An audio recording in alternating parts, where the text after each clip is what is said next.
So agenda very quickly. I'm 5 minutes behind. I will catch up. Okay. So just want to welcome you guys and do an introduction to the business to myself. 5 minutes is already 5 minutes over. So next, I want to talk very quickly about membership, one-on-one group teaching. I know this is a panel discussion, but I want to make sure I give you guys enough knowledge, enough understanding of membership before we actually talk about it. Otherwise, you're gonna get lost, because people are gonna use different terms, gonna talk about different things, and then you're gonna get lost. And then very quickly, we'll talk about 3 steps to start your membership. So these 3 steps, I know a lot of you guys choose number 2. So you want to learn how to start, you want to start it even now, right? So 3 steps we follow and our teachers follow. And then I want to make a quick announcement of the first 25 member challenge enrollment. So we finished the last round a month ago. We're ready to start another round. First 25 member challenge enrollment. If you have been waiting for the next round, this is a chance for you to join us. I will talk about a little bit about what the challenge is. If you're not ready, hopefully you can join in the future, okay? So, and then we'll leave at least 60 minutes, 1 hour for the panel discussion. And we're gonna focus on 4 topics. I list them in here, go through them together, and I will show you more details about agenda later. Okay, then at the end, we're gonna do a very quick Q&A with me and the panelists. And then we're gonna share the show up bonus, okay, at the end. So make sure you stay to the end to receive this special bonus and all slides of the workshop as a show up bonus. So this worksheet, some of you probably have already got it. So this is a teacher membership starter guide I put together with the training, with the worksheets, with the AI, ChatGPT prompt, a very kind of comprehensive way to help you brainstorm all your possible membership ideas, identify the best one that aligns with your expertise and passion. So I'm going to share this one at the end as one of the show up bonus. Definitely stay to the end to get this show up bonus. Okay. All right. So far so good. Membership. When I get into membership, talk about it very quickly. Okay. Let me read some comments. Yeah, thank you, Steffi, for sharing these links. Yeah, make sure to join our community so you don't miss all the events, all the information we share. And we have this new website. We just revamped it, and a few months ago, I really like it. Has a lot of free materials and the resources, explain a lot of different things that you gonna help you understand what we do and also see the opportunities you can have as a teacher. Okay. All right. Good. Thank you. All right.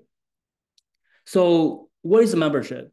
All right. So in order to understand, what we're going to discuss in the panel, right? You need to understand what is membership. And I'm not surprised a lot of people don't understand membership because it's not that straightforward. Okay. So so far the best way for me to describe it is a membership is just let your members, your students, right, subscribe to exclusive content or services.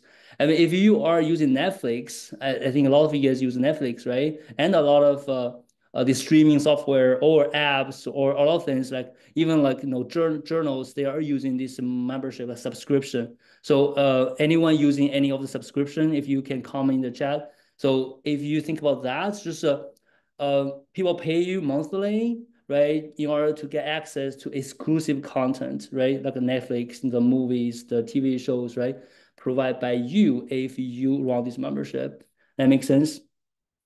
Yeah.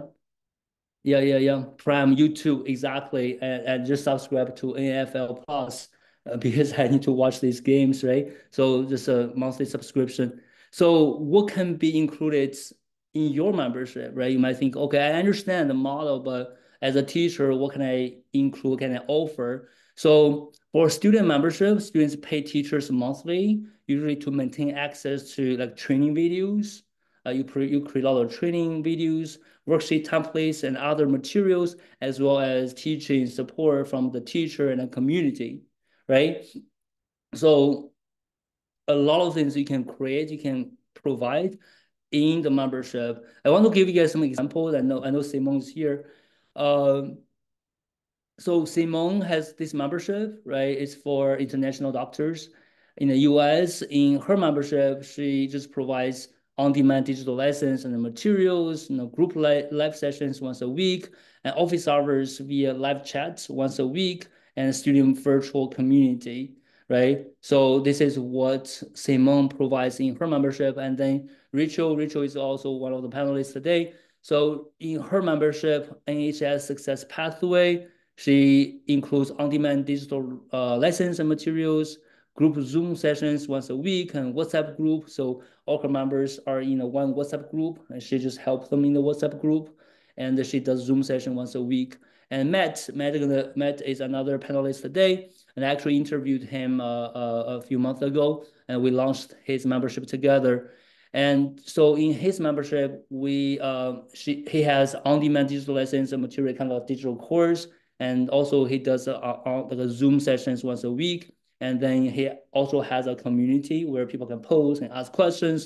So that's his membership. And Kitty is here. So Kitty works with teachers. So Katie has this business with the curriculum, lessons, courses, homework worksheets, flashcard lesson plan. So almost everything teachers need if they teach children English, and teacher training courses and monthly workshops and more. So I have the link to her website here. Once you get the slides, you can click on and check out her website and find out, right, what she offers for her membership. So usually, no, there's so many things you can offer in your membership. I categorize them into 3 offer categories, okay? So number 1 is on-demand resources. These are the videos, worksheets, things that you can create. Once you create, people can have access, kind of passive. You don't need to do anything, just create them, right? And then put it in the library and people can have access to. The number 1. Number 2 is access to you. You're still the reason people join your membership, right? Then you can have live sessions, you can have a practice sessions, you can have workshops, etc. So people can actually work with you, not one-on-one, but in a more like a bigger group kind of scenario or environment, right? So that's what all the teachers do. They do like usually weekly or monthly live sessions, right? Then number 2, number 3 is community. So this is the part I like the most. So when your students join the membership, they're not just you and the students anymore. It's you and the students. They work together, they help each other, and that's what we're seeing in our community, the Teacher Academy, and Inner Circle. A lot of teachers are helping each other, and they meet each other because of us. And then they build a really good relationship. They actually become friends, right? That's the most beautiful thing can happen in a business. And because for you, they get connected. And the number 3, community. These 3 offer categories usually we recommend in any of the memberships, okay, for teachers. So panel guests will share more insights during the discussion. That's one of the topics we're going to talk about. What exactly do you offer? Why do you offer that? We're going to talk about that in the panel discussion, okay? So this is kind of a membership. Just I know probably you still feel like it's vague because it is hard, to really wrap your head, around this idea of a membership because it's not as direct as one-on-one groups. But it's fine. Don't worry, right? That's the whole point, the whole reason why you are here, just to listen to other teachers, really help you understand what exactly membership is, right? Membership is. So then comparing to one-on-one groups, I know that's what most teachers do, right? Groups one-on-one, and then comparing to these, what about membership? Membership comparing to them, right? What is advantages first? Okay, advantages of memberships. So number 1, so flexibility. By the way, we have 129 teachers watching right now. Welcome everyone. If you just joined now, make sure introduce yourself and in the chat. Okay, you see a lot of people chatting. Now feel free to engage with us. Okay, engage with us. And I see some comments here. Yeah, on demand. I think some people ask questions. On demand resources, just like pre-recorded, created, and a lot of teachers create a lot of things because they try to customize the material for their students all the time, and then they never use them, they never sell them, they never feel like, oh, I can actually sell these. And I see teachers create beautiful beautiful slides, worksheets, very organized. They never thought, okay, I actually can sell this or reuse this or use this in a membership, right? So just create, just leave it, never like monetize these materials. I think one of the things you will start seeing differently in the way you work with your students is you actually can monetize these materials, right? So advantages of memberships. The first one is more flexibility for students with on-demand and self-paced learning. So this is very critical, especially if you work with adults, right, or busy professionals. A lot of people just are very busy. If you just work with them only one-on-one, and you're gonna get a lot of objections. People are saying, I just don't have time, or they sign up to your membership, to your one-on-one, they never finish because it's not very flexible for them and they're very busy, right? So more flexibility for students and also more flexibility for teachers, okay? Because think about this, right? If you do one-on-one, let's say you have 5 sessions per day. So these are the fixed time you have to be there and teach them, either one-on-one or groups, right? You have to fix the time you have to be there and teach them. But with all these memberships I share with you, they just do like 1 session per week. So that means only 1 session, like that time is fixed for them. And then all the other times during the day, like hours during the day, it's very flexible. They can do whatever they want. They can change hours. They don't have to be there for their students at any certain time, like a fixed schedule. So that gives you a lot of flexibilities, and that's what a lot of teachers like. More flexibilities free you from this fixed scheduled one-on-one group sessions, okay? So the next one would be reduced pressure to look for new students every month. And this is the favorite to many, many teachers, okay? So think about this, right? If you have 20 students paying you monthly, right? If the money is good already, you are not that pressure to look for new students every month because you can already meet your revenue goal because they're recurring. And that's easy to understand, right? So you have 20 students, each of them pay you $50, that's $1,000. Of course, some students might leave, but I don't believe everyone gonna leave, right? So you're gonna have like $800, $900 coming in every month just by working with these students, right? So reduce pressure to look for new students every month. If you do one-on-one, each students will leave after a few sessions, then you always feel like pressure to look for new students all the time in order to meet your revenue goal, right? Let's reduce pressure to look for new students. The next one, stabilize income through recurring monthly revenue. So that's one of the kind of big challenges. One of the big challenges for teachers, independent teachers. So some months they get really good results. They make a couple $1,000. Some months they make a few $100. So it's really like very fluctuating. Really like up and down like that. But with the membership, so it's more like even, like more predictable and stabilized income. And people like that because I don't want to worry about if I can actually pay my bills next month because I don't really know how much money I can make at least. But with the membership, you get to have that baseline. Okay, at least I can make $2,000 from a membership. That really give me peace of mind because they can cover all these basic expenses, and then I can do a little bit more to make more, right? So that peace of mind you can get with the membership is incredible. Okay, incredible.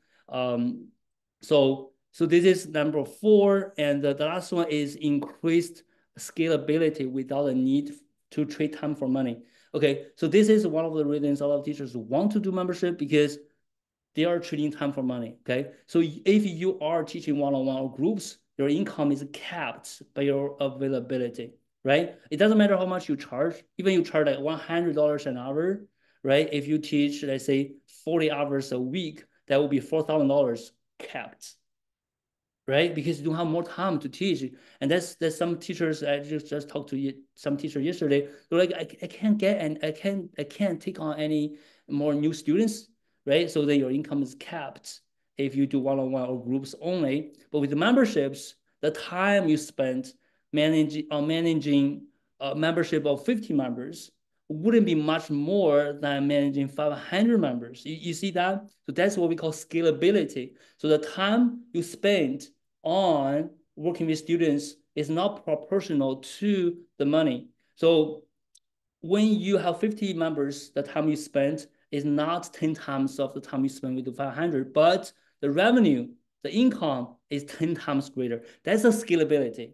So that gives you unlimited revenue potential with this business model. And that's something teachers don't often appreciate enough. Okay, so these are the 5 5 advantages. There are more. Okay, I'm not gonna talk about the other ones, but these are the 5 I find most teachers are more appreciative for this advantage and the kind of reasons for them to start exploring membership. So I want to pause here. Does everything make sense for you guys so far? Like which one of the advantages or which advantages that you like the most, and that's the reason for you like consider the membership right now. Let me just read it. 1, 2, 3, 4, 5. I really want to know. Let's say I'll change this one to numbers. Okay. So which one you guys feel like 4 and 5? Okay. Sam, 1, 2, 3, 4, 5, but actually 3. Reduce pressure, Sam. Okay. It's good. Tania, 4 and 5. 5. Number 1, Leon. Number 5 for Leslie. Scalability, Stephanie. Katie, number 3. 95, join 3. 4, 5, 3. 1, 2, 3, 4, 5. Okay. All right. Good. Oh yeah, we have a pretty good coverage there. All right. Number 6, bragging rights, Sam. Okay. All right. Awesome. Thank you for sharing that. Okay. So this is good. Of course, there are challenges too. All right. So the membership challenges, there are a lot of challenges. So number 1 is really understand membership. Okay, so that's why I spent like 10 minutes really explaining the membership. It can be hard for teachers to grasp what a membership involves and what to offer, and that's one of the reasons a lot of teachers are hesitant because they can't really conceptualize that, they can't really like visualize how they feel when they run membership, and that's one of the challenges that can stop teachers from really taking action, because if you don't know, you don't feel comfortable, and then it's less likely you're gonna be like starting doing it, right? So the next one is explaining the membership. It's also challenging to clearly describe the benefits of a membership to potential students. So you're gonna sell this, right? And you're gonna ask people to join your membership. And then, so first of all, you need to understand what it is. Number 2 is you need to explain it clearly. So these potential students actually see the value. So that's another challenge. Number 3 is attracting initial members. How can we get started? It can be challenging to initially attract a sufficient number of students to start the membership. Now, can you get enough, right? It does not make sense to get 2 students to start membership, right? Because no, it just doesn't make sense to spend that much time with the 2 students, right? So how can we get started to get these initial members? So, and these challenges are kind of reasons we have this first 25 member challenge. It's designed to help teachers overcome the challenges and start their membership. Okay, so I know there are challenges. That's why teachers need help, and we have this challenge designed to do that. So the challenge and also not only a challenge, we really believe that to get started with the membership, there are 3 simple steps. With 3 simple steps, I want to explain them very quickly. Step 1 is clarify your idea. Number 2 is grow your leads. Number 3 is convert your members. Okay, let me explain this. These 3 simple steps. Okay, so the first one, clarify your idea. This is one actually the most overlooked step because people just get in and start getting members, start trying to market their membership. So we do need to spend a lot of time brainstorming and clarifying your membership idea. So what exactly it is, what do you want to offer? So what you're gonna do with the membership to use the membership to help your students, right? So really grasp what your membership involves and what to offer your membership, and really get really clear with how to describe the benefits of your membership to potential students. So this is actually the kind of very fundamental. You need to understand and you need to know how to explain it to your potential students. I don't think a lot of teachers spending enough time here really get clarity. So the clarity brings you the confidence, right? And then that will generate results. This step 1, really clarify your idea, okay? Then you are clear, you know how to explain it. And then step 2 is grow your leads. So introduce your idea to your audience to gather leads, people who are interested in your membership idea. So what are leads? Leads are people who are interested in your membership idea. And here, you see, I'm very, very specific, okay? I didn't say introduce your membership to your audience. I said introduce your idea, okay? This is very critical. You don't know if this idea or this membership gonna work yet. So we don't want to, we just need to clarify the idea. We don't want to already get the membership done. Like a lot of teachers spend a lot of money already on the platforms, on other things. So here, you just need to talk to people about your idea. Hey, I have this idea about this. Are you interested? That's all you need to do here. Grow your leads just by gathering people who are interested in your idea. So you're selling an idea. You're not necessarily selling a membership yet. That's critical, guys. You have to remember this. So in this step, you only need to introduce your idea to your audience. Who are your audience? Your personal contacts, your previous students, online, offline communities you're in, social media follower connections, your email list, everyone who you are already connected with, okay? So these are your audience, just introduce your idea. So anyone clear with this? This is so critical. This is the biggest mistake people make, okay? They already introduce their membership when they don't even know people are gonna like this membership. Here, step one, clarify your idea. Step two, you just need to introduce your idea. Anyone clear? Anyone not clear? What do you think? This makes sense? Just introduce your idea. Hey, James, I've been thinking about this, and I think I'm gonna have membership with all of these things, and help students like you. Would you be interested when I have it ready? That's all. That's all you need to do. All right. And then when people say, oh, I'm not interested, you have to go back. Okay, why they're not interested? You can just, it costs you nothing to change your idea. But as you have membership up and running, it's going to cost you so much more. Just tell people, hey, I have this idea. What do you think? And people say, oh, I would love to be part of that. Oh, I would love to learn more about it when you have it ready. Okay, put them on your list. Okay, James Liu, interested. Steffi, interested. That's it. That's all you need to do. Okay, grow your leads. And then you get 100, 200 people who are interested in this idea. Okay, that's great. That's the time I'm going to build my membership and I will launch it, which is step 3, convert members. So once you reach your target number of leads, launch your membership to convert them into paying clients. So this is so easy here, okay? Let's say if you want to get 25 initial members, you only need 100 leads with 25% conversion. You only need 50 leads if you can have 50% conversion. That's it. 3 steps.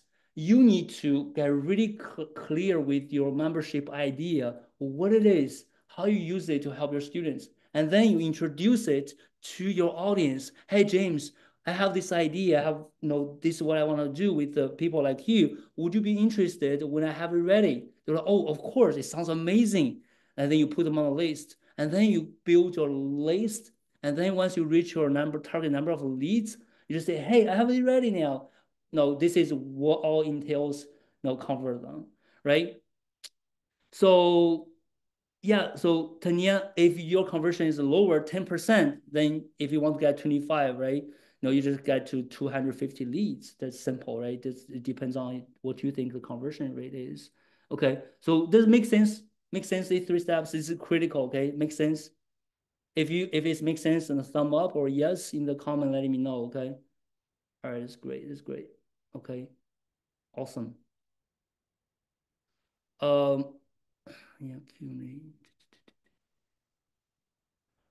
Oh, another thing I forgot to mention earlier. So if you guys have questions, okay, I think on the bottom bar, there's a Q&A section. That's where you can ask questions, okay? We're gonna handle all these questions at the end of the, probably at the session, we're gonna answer all these questions if you have questions, okay?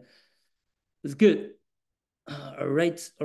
So this is very business, very entrepreneurial. Okay, so in this fundraising or when you start a business, you never have the product finished.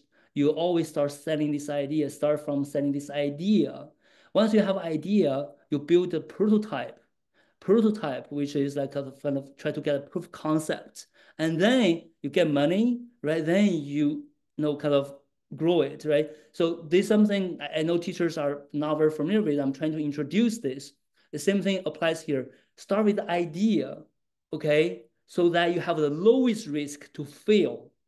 And that's something teachers don't understand. They spend like a month building things, and then they try to sell it, nobody buys, and then you waste your time, you waste your money. So membership, especially membership, just to explain the idea, and you get leads, and then you build it, right? Then you sell it, right? So that's so critical to understand this. Okay. All right. So Rachel, I want to talk about some examples. Okay.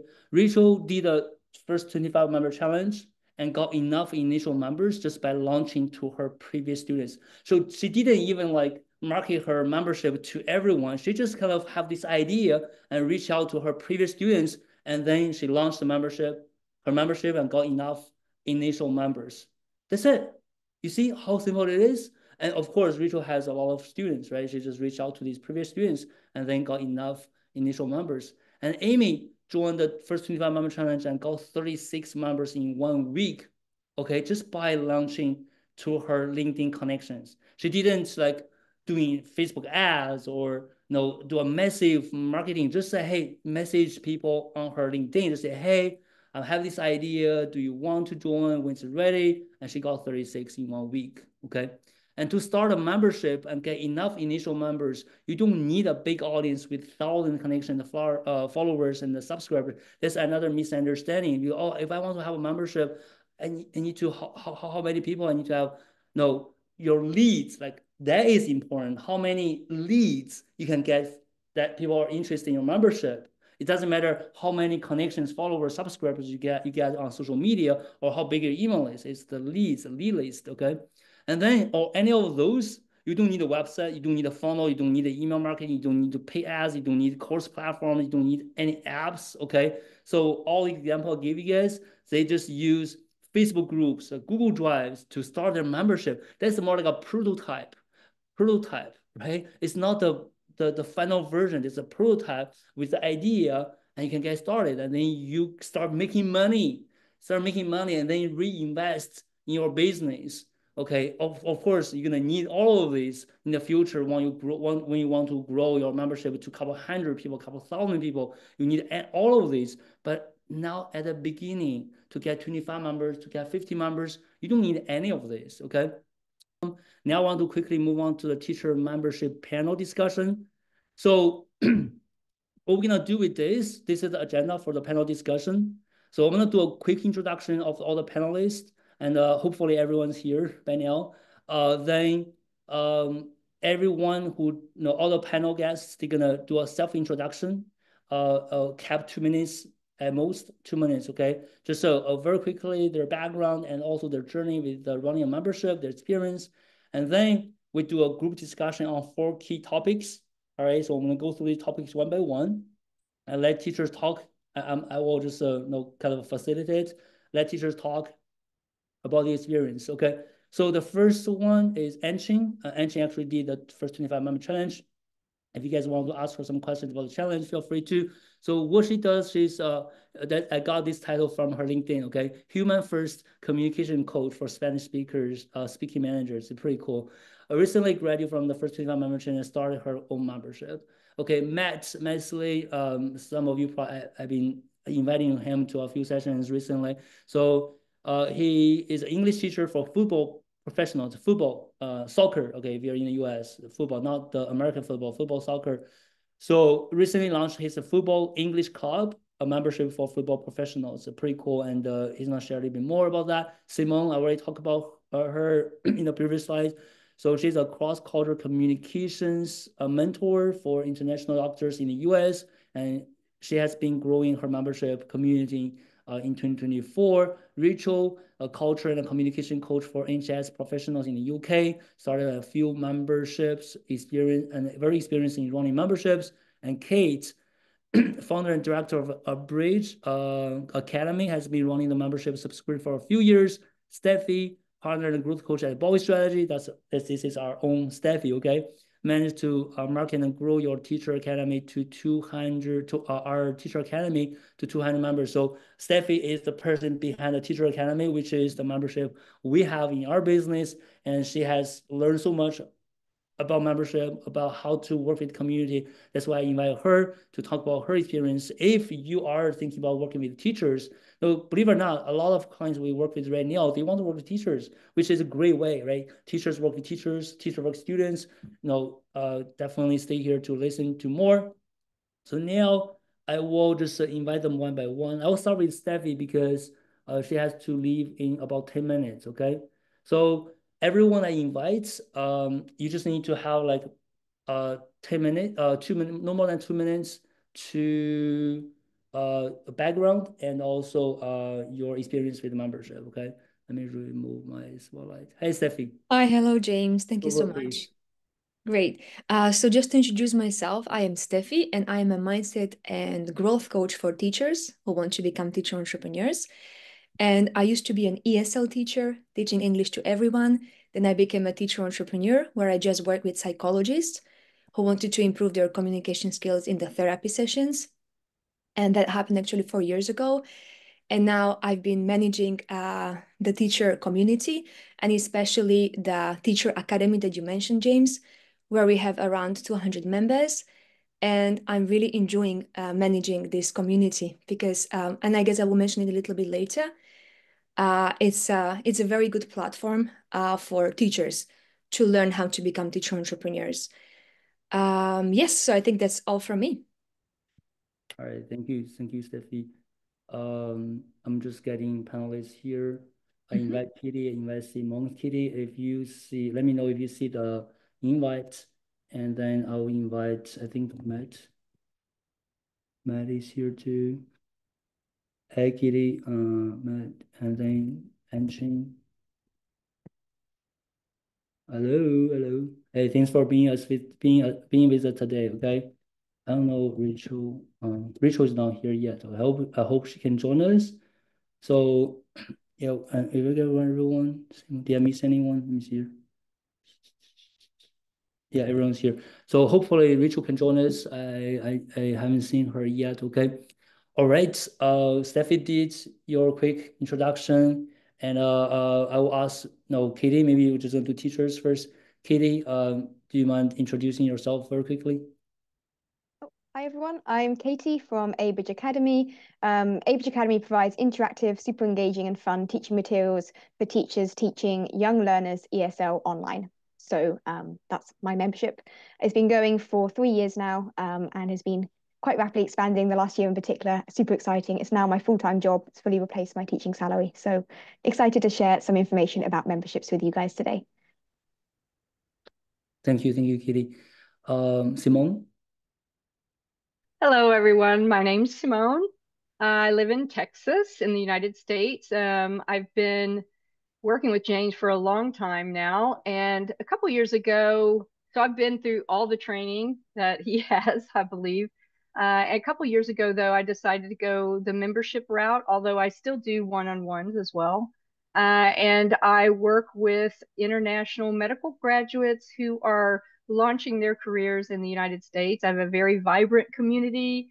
They connect with each other, and I just wouldn't do it any other way. Thank you, Simone. Yeah, we're definitely gonna talk a little bit more about that. I met. Hey, how you going?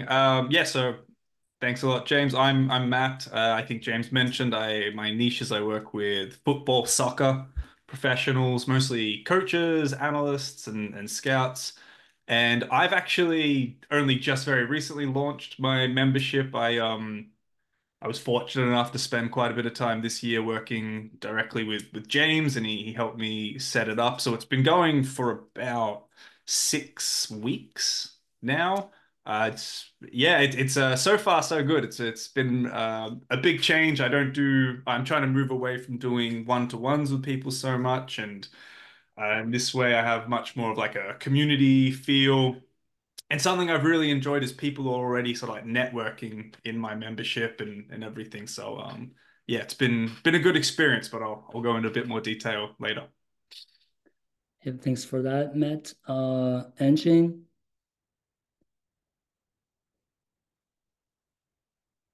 welcome. Hi. Hey. Hi, everyone. I'm South African. I'm based in Grenada. I'm a multilingual native English trainer with 14 years experience. Yeah, I've been working with business, general academic courses in Spain, the UK, Oman, Morocco, because I've lived in the Middle East as well. And for the past 8 years, I've worked as a freelancer.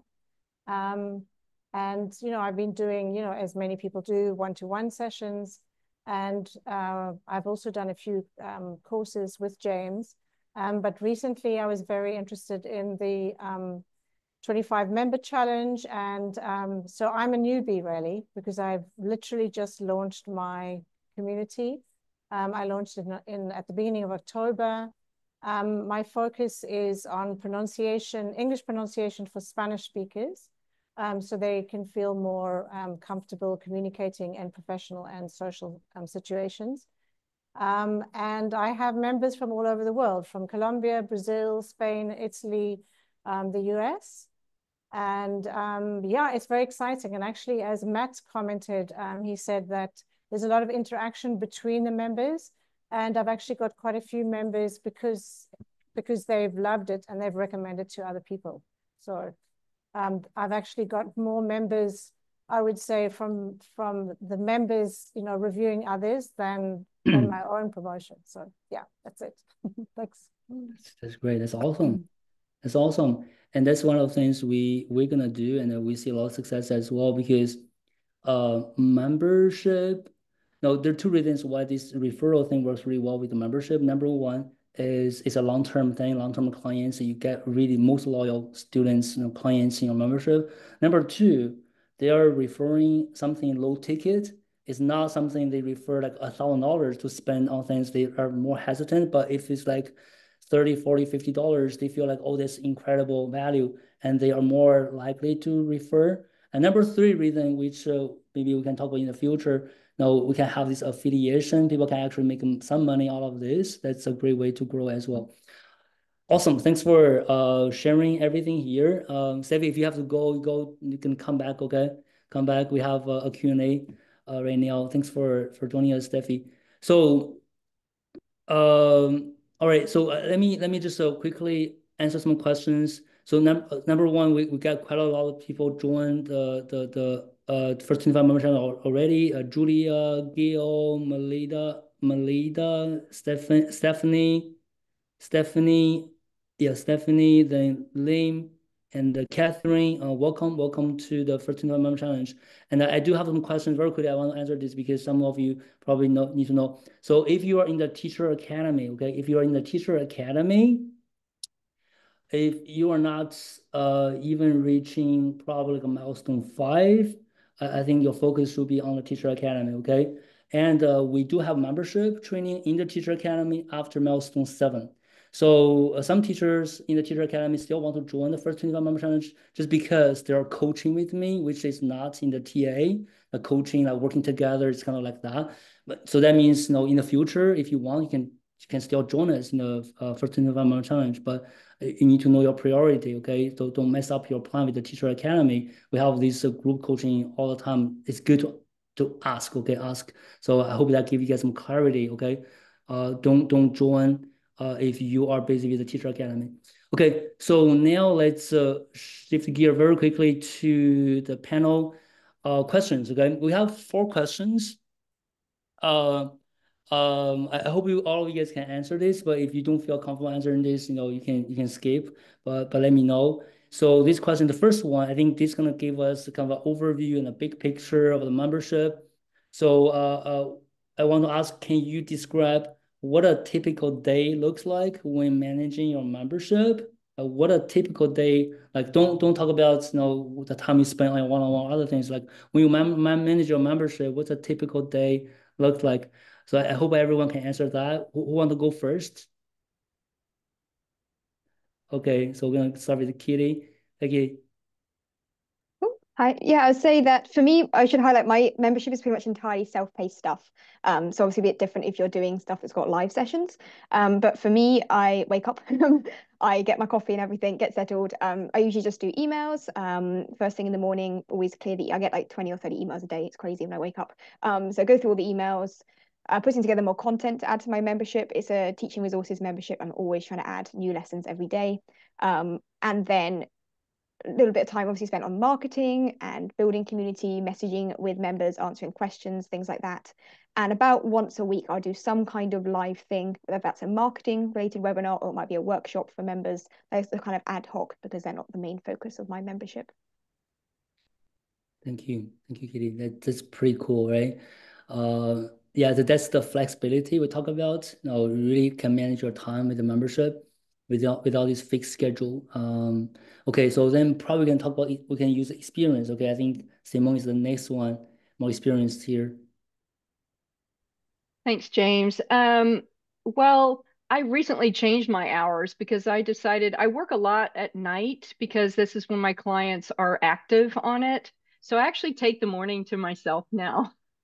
Like I do the things that I want to do in my life in the morning, and then I'll log on, somewhere around noon, 1 o'clock. And I have office hours twice a week that they know about so they can do like a live chat with me. Also, I have Friday night lives where I come on and talk about hot topics or just about American culture. It kind of depends what's going on. It's seasonal.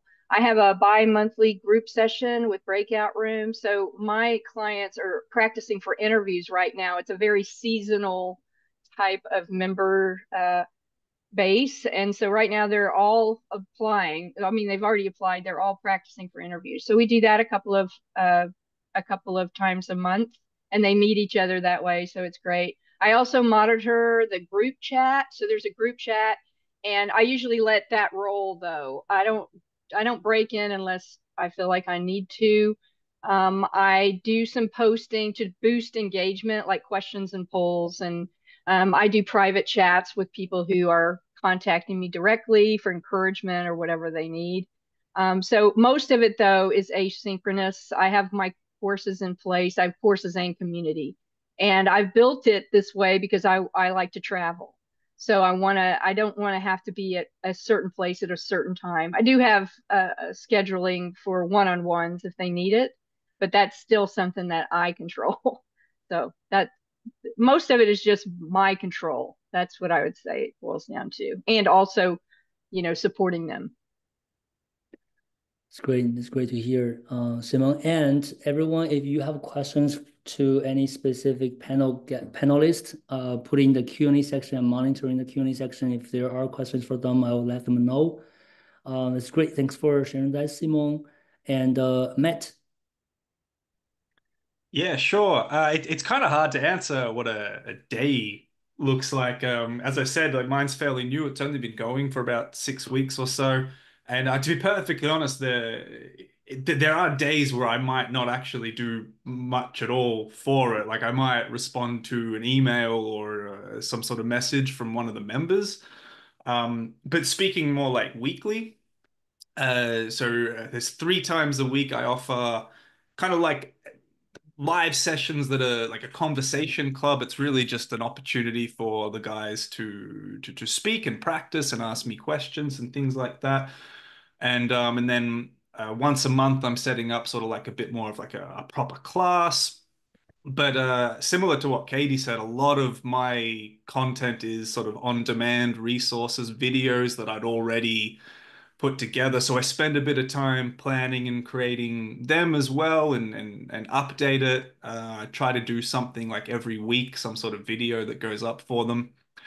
But yeah, sort of managing it, like something I've had to do, which was a bit of a new experience for me, is like I said, I do the 3 live sessions every week, and I've actually been sort of interviewing and hiring other teachers to help me with those, and that's been a big learning experience because I've never hired anyone before. So yeah, like I said, a bit difficult to say a specific daily routine, but lots of learning and lots of interesting stuff has come up there. So that's actually the interesting difference between you, let's say you and Katie and Simone, who are more experienced. So basically right now you're just kind of shifting things because you're Yeah. transitioning. They're like first thing coffee in the morning, and then emails, like they're so calm, like they know their routine already. And you were like just Yeah, I'm still figuring it out. I like it. Yeah, and absolutely. yeah, It's there's good. a It's lot good. to it. It takes time. It takes time. So, No, of course, and it's not been a crazy stress or something. There may be moments in here and there, but it's been pretty smooth overall. Actually, it's kind of an interesting journey, I guess, like learning and everything. sure. Okay, just a reminder, if you have questions put it in the Q&A section so we don't miss it because the chat just goes up so quickly. And I will manage the questions because some people ask questions about how to get students. That's the last topic we're gonna talk. Okay, I'm not gonna ask that question until we reach that topic. Use the Q&A section so we can see all the questions organized. Okay, thank you for that. Last but not least. And so you're newer. So what do you think? What is your routine now? Well, I would say it's much more relaxed compared to when I was doing the course with you. But I am still doing my one-to-ones, so I have to, organize those as well. But I would just say, in terms of, perhaps what I've done is I've organized the program according to a month. So I have a topic for each month. I have 2 live sessions a week. And, I've been gathering material and, courses. So I have a lot of material and I'm drip feeding it as I go along with my students. And so I would just say, in terms of, sending out reminders of, the live session links. And then basically after each session, people get a resource, which could be a video, which could be a worksheet, which could be an audio. So yeah, that's how it's going at the moment. And then of course, sending out invoices, which has been, this month, this week actually, sending out invoices, and then, connecting with interested new students, right? So that's what I'm just, yeah. It's like maths, I'm just, it's getting it going really. Yeah. Yeah, that's great. Thanks for sharing that. And Jen, so great. So if you have questions that applies to the topic we have right now, I will ask them. Okay. So the next one, I guess there's some questions already, and the audience would love to hear this from you guys. So the question is, what were the initial steps you took to set up your membership, and what tools or resources did you find indispensable? And that's not my word, but that's the kind of the question. What were the initial steps you took to set up your membership, and what tools and resources you think is kind of important right at the beginning? So I will start with the Anchen, if you don't mind, because you just kind of started. If you can answer that question, what are initial steps? What the tools and the resources you find very helpful to help you get started? Yeah. Well, for me, it was basically doing the 25 member training. I think that was, I'm just doing marketing for James. Yeah, it was amazing because, I got all the resources and the tools that are indispensable for, for doing this, breaking it down into achievable steps, with the weekly live sessions, very useful because then you can connect with other people and compare and see perhaps you have the same questions. You share the same doubts or, mindset issues. And then the weekly videos, which means that you can, if you have time, you can do 2. If you don't have time, you can just do 1. And then in the support of everything, so from spreadsheets, content for messages, when you're messaging people, and that's an area that is a weak point for me because I realize that, I'm very good at following procedures, but when it gets to, trying to convince people that, yeah, this is a great membership for you. And I think that doing it with James really helped me with that point. Because, if you contact someone and they don't answer you, it's like, okay, they don't want to join, but no. And it's just like learning that they are busy. They have lots of other emails. So you just have to keep on insisting. And that I would actually say is an incredible thing to remember, of resilience and insistence, because I've had quite a few people at the beginning that didn't answer, that didn't get back to me, whatever. And now they've all come on because I just continued, you know, just connecting with them every now and then. Oh, are you sure you want to join? You sure? And they start joining, right? Because people, you know, they have to balance things with, you know, their daily life. And so, you know, if you find people, obviously don't bother people, but if you find people that say, yeah, I'm interested, but I'm busy at the moment, just keep them on the backbone and go to them, right? So that's what I would say was indispensable for me. In terms of, you know, the resources that I used, I mean, I initially started with Thinkific. I set up a community on Thinkific, basically because it was less expensive than Kajabi and Zenlab, but I'm not using that anymore, basically because I've listened to my students and it's very small. So I've started with a WhatsApp group because they've just said to me, they don't have time to be clicking through and going to community members. They just want to start with a WhatsApp group. And I think it's really important when you start with a group, listen to the people, listen to your community, listen to what they want. And that's what I've done. And it's been great. It's been fun. And so that's what I would always say, you know, sometimes you have an idea of what you want to do, and then you get together with a community and they like, yeah, that's okay, but we prefer it like this. And that's been great. Yeah, I've learned a lot. So I think, yeah, just listen. Yeah. Thank you. Thanks for that. I think just I want to repeat the 3 steps I mentioned in the presentation earlier. I think that's something Anchen commented on.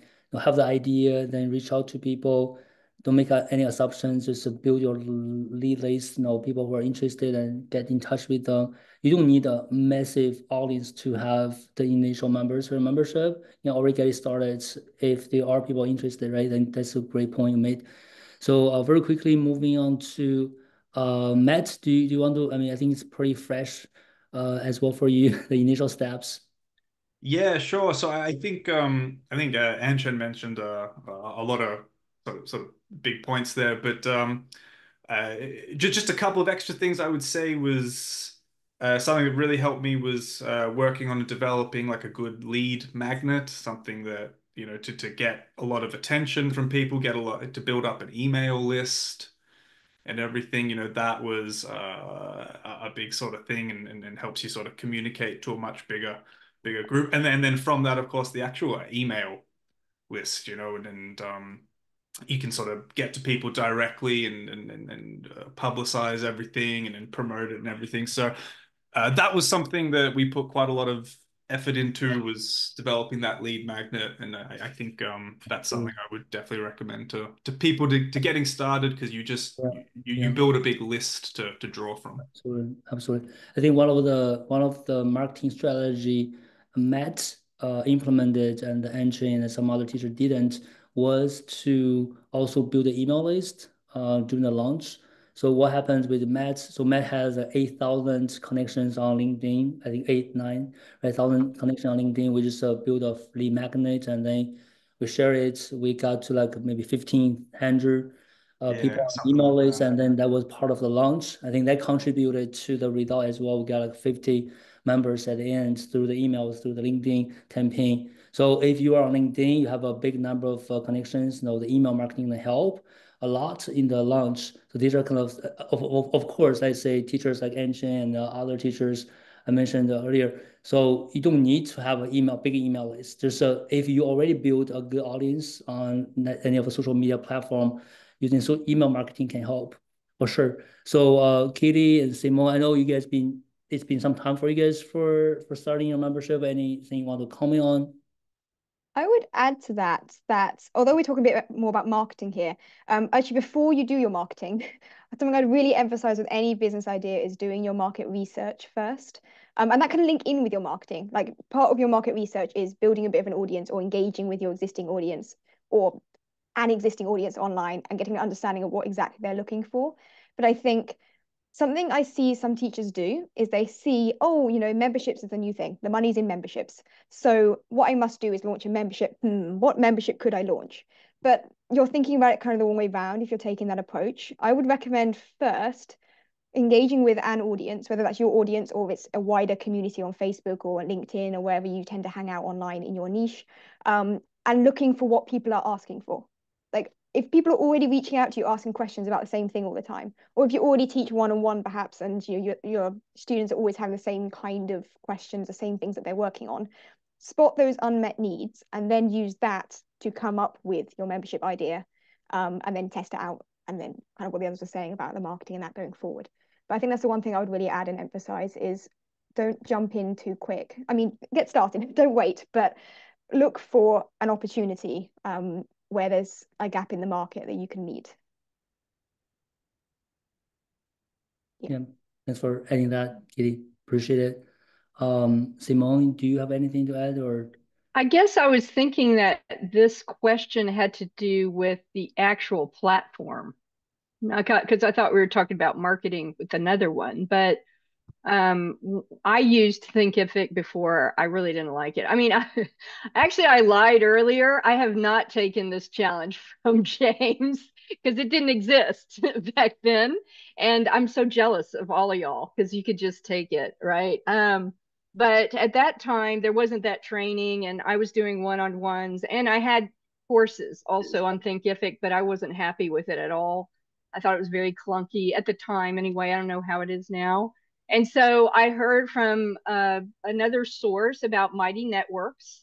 And so my courses and community is all on Mighty Networks. I'm like a Mighty Networks fan.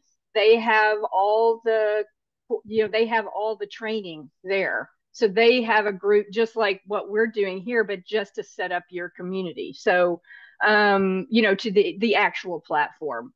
So, and I was asking a question this morning and they just answered me right away. So a lot of responsiveness that I would never get from some of these other platforms. So I just wanted to pitch that out there. They are constantly evolving too. So I had asked Steffi earlier if I could share my affiliate link. So I'm going to do that before James says no. So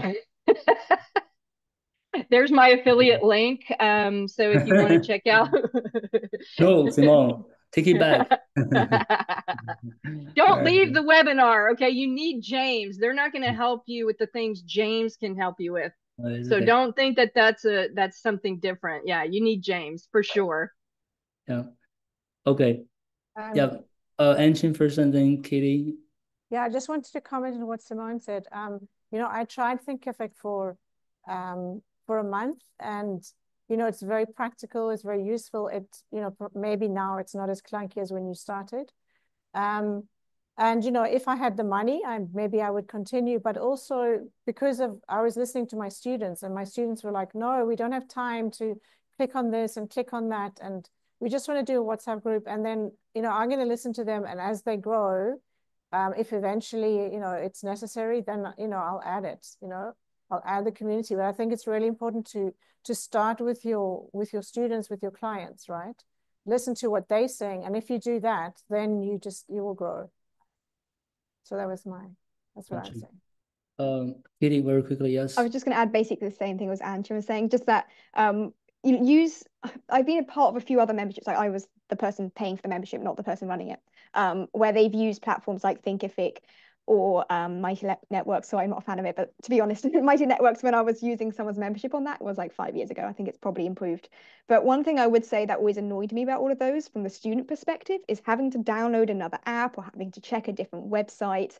And then obviously as the person running the membership, you have to pay for a different system and remember to check every day, see what people are asking. So I actually feel like when you're first starting out, there's nothing wrong with using a Facebook group or a Discord group, or I don't know if LinkedIn's got groups. I don't really like LinkedIn, but or WhatsApp, use where your students are, because they're going to check it every day then, because they'll get notifications because they've already got WhatsApp on their phone. They've already enabled notifications. So I would. That's our recommendations. And I keep reminding people, and that's the idea I told you guys earlier. This is a prototype.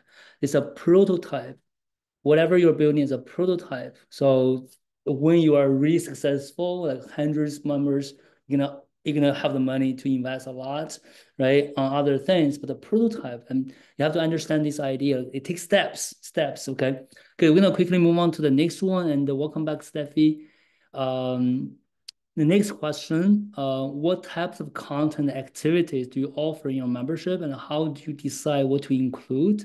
We got a lot of questions about this as well in the Q&A section. So what type of content activities do you offer in your membership? How do you decide what to include? And I know we covered this a little bit already. So if you guys be a little bit more specific on things, that will be helpful to the audience, okay? So we're gonna start with probably Matt, if you don't mind. Yeah, sure. So So yeah, I think I mentioned a little bit of this, but there's quite a few things. So largely, I have a big sort of library of video content that I've put together. So a big part of my membership is that, or a big part of my niche is that they all need to know like technical vocabulary related to football. So I have like lots and lots of very sort of short videos that I put together explaining that. I also have access to sort of study cards for them, so they can sort of watch the videos and then practice with the cards. And then 3 times a week we have live sessions. Everyone comes in. Like I said, they're kind of just conversation opportunities, and we talk about football, obviously, and gives them an opportunity to ask me questions and everything. But I also will test them on the vocabulary with those study cards and everything. So that's a big part of it. But it's not just the vocabulary. There's a lot of videos and lessons on sort of communication topics as well. So yeah, the video library is kind of like the big thing, I think, is the big sort of draw for them. And then the live sessions that we do weekly. And then I mentioned as well, I think that we do that. We do like a master class once a month. So it's like a bigger, more sort of class focus where I'm actually teaching a topic of some kind and everything. And all of these are recorded so they can watch them all later if they can't make it. Right. And I think that's about the majority of it. But you also use I also use it as a way sort of for giving them opportunities to join other programs that I've started offering as well. But that's kind of removed from the actual membership. thank you, Matt. Yep. Anyone else? So maybe Simone. Well, like I said, my niche, they're kind of on a cyclical, like an annual cycle. And so I have these courses that are available for, that time of the year. And that's kind of what our focus is at that time. So like I said, right now it's interview prep, but we'll probably talk about, starting in the new year, it might be about networking. So we'll talk about that. And then it'll go into more communication, workplace communication skills, cross-cultural communication, and patient-centered communication, plain language explanations, things like that. And we do that mostly in the group practice sessions with the breakout rooms. But a lot of what I do, so that content is set, but I still add a lot of things in response to things that my clients ask for. So they'll ask me a question and then I'll do a deep dive and then I'll make an article, then I'll make then I'll post it and I'll make a video and then it'll be a full-blown lesson that I add. So I do that incrementally, but it's all kind of as a response to working with my clients. So it's really driven by that and sometimes trial and error, but it's constantly evolving. Good. So Simone, I do need to ask a follow-up question. I think you are one of not many teachers do office hours, like virtual office hours. Can you maybe describe how that looks like? Because a lot of teachers do office hours like in person, but not much on virtually. Yeah. So I noticed that was something that they wanted, and they really do. In fact, I recently did a poll. What is the most helpful thing about the community? And that was number 2. And I was surprised at that. And I feel like, so we have a group chat. And so I'll go on twice a week. So Monday and Wednesday at 3 p.m. my time. And they know that. It's like it's standard. It's all the time. And I'm on there for an hour or so. And they know that they can chat with me live at that time and also with the group. So they might ask a question for feedback, and I'll give them, I'll give them feedback, or the group will. If it's something private, they can always text me, like inside the Mighty Networks that I host, they can do it right there. So either group chat or individual direct messaging. And so I can get all their answers, so in other words, it's a back and forth. It's not asynchronous. So that they know they can get it real time. They also have that opportunity during my Friday Night Live time as well. So they know that they can always ask me a question anytime, but they know that they'll get like really live feedback. And I think that means a lot to them, as well as being able to get that from the group as well. So I guess the consistency is what I wanted to say there, that they really like those things. Thank you. Appreciate that.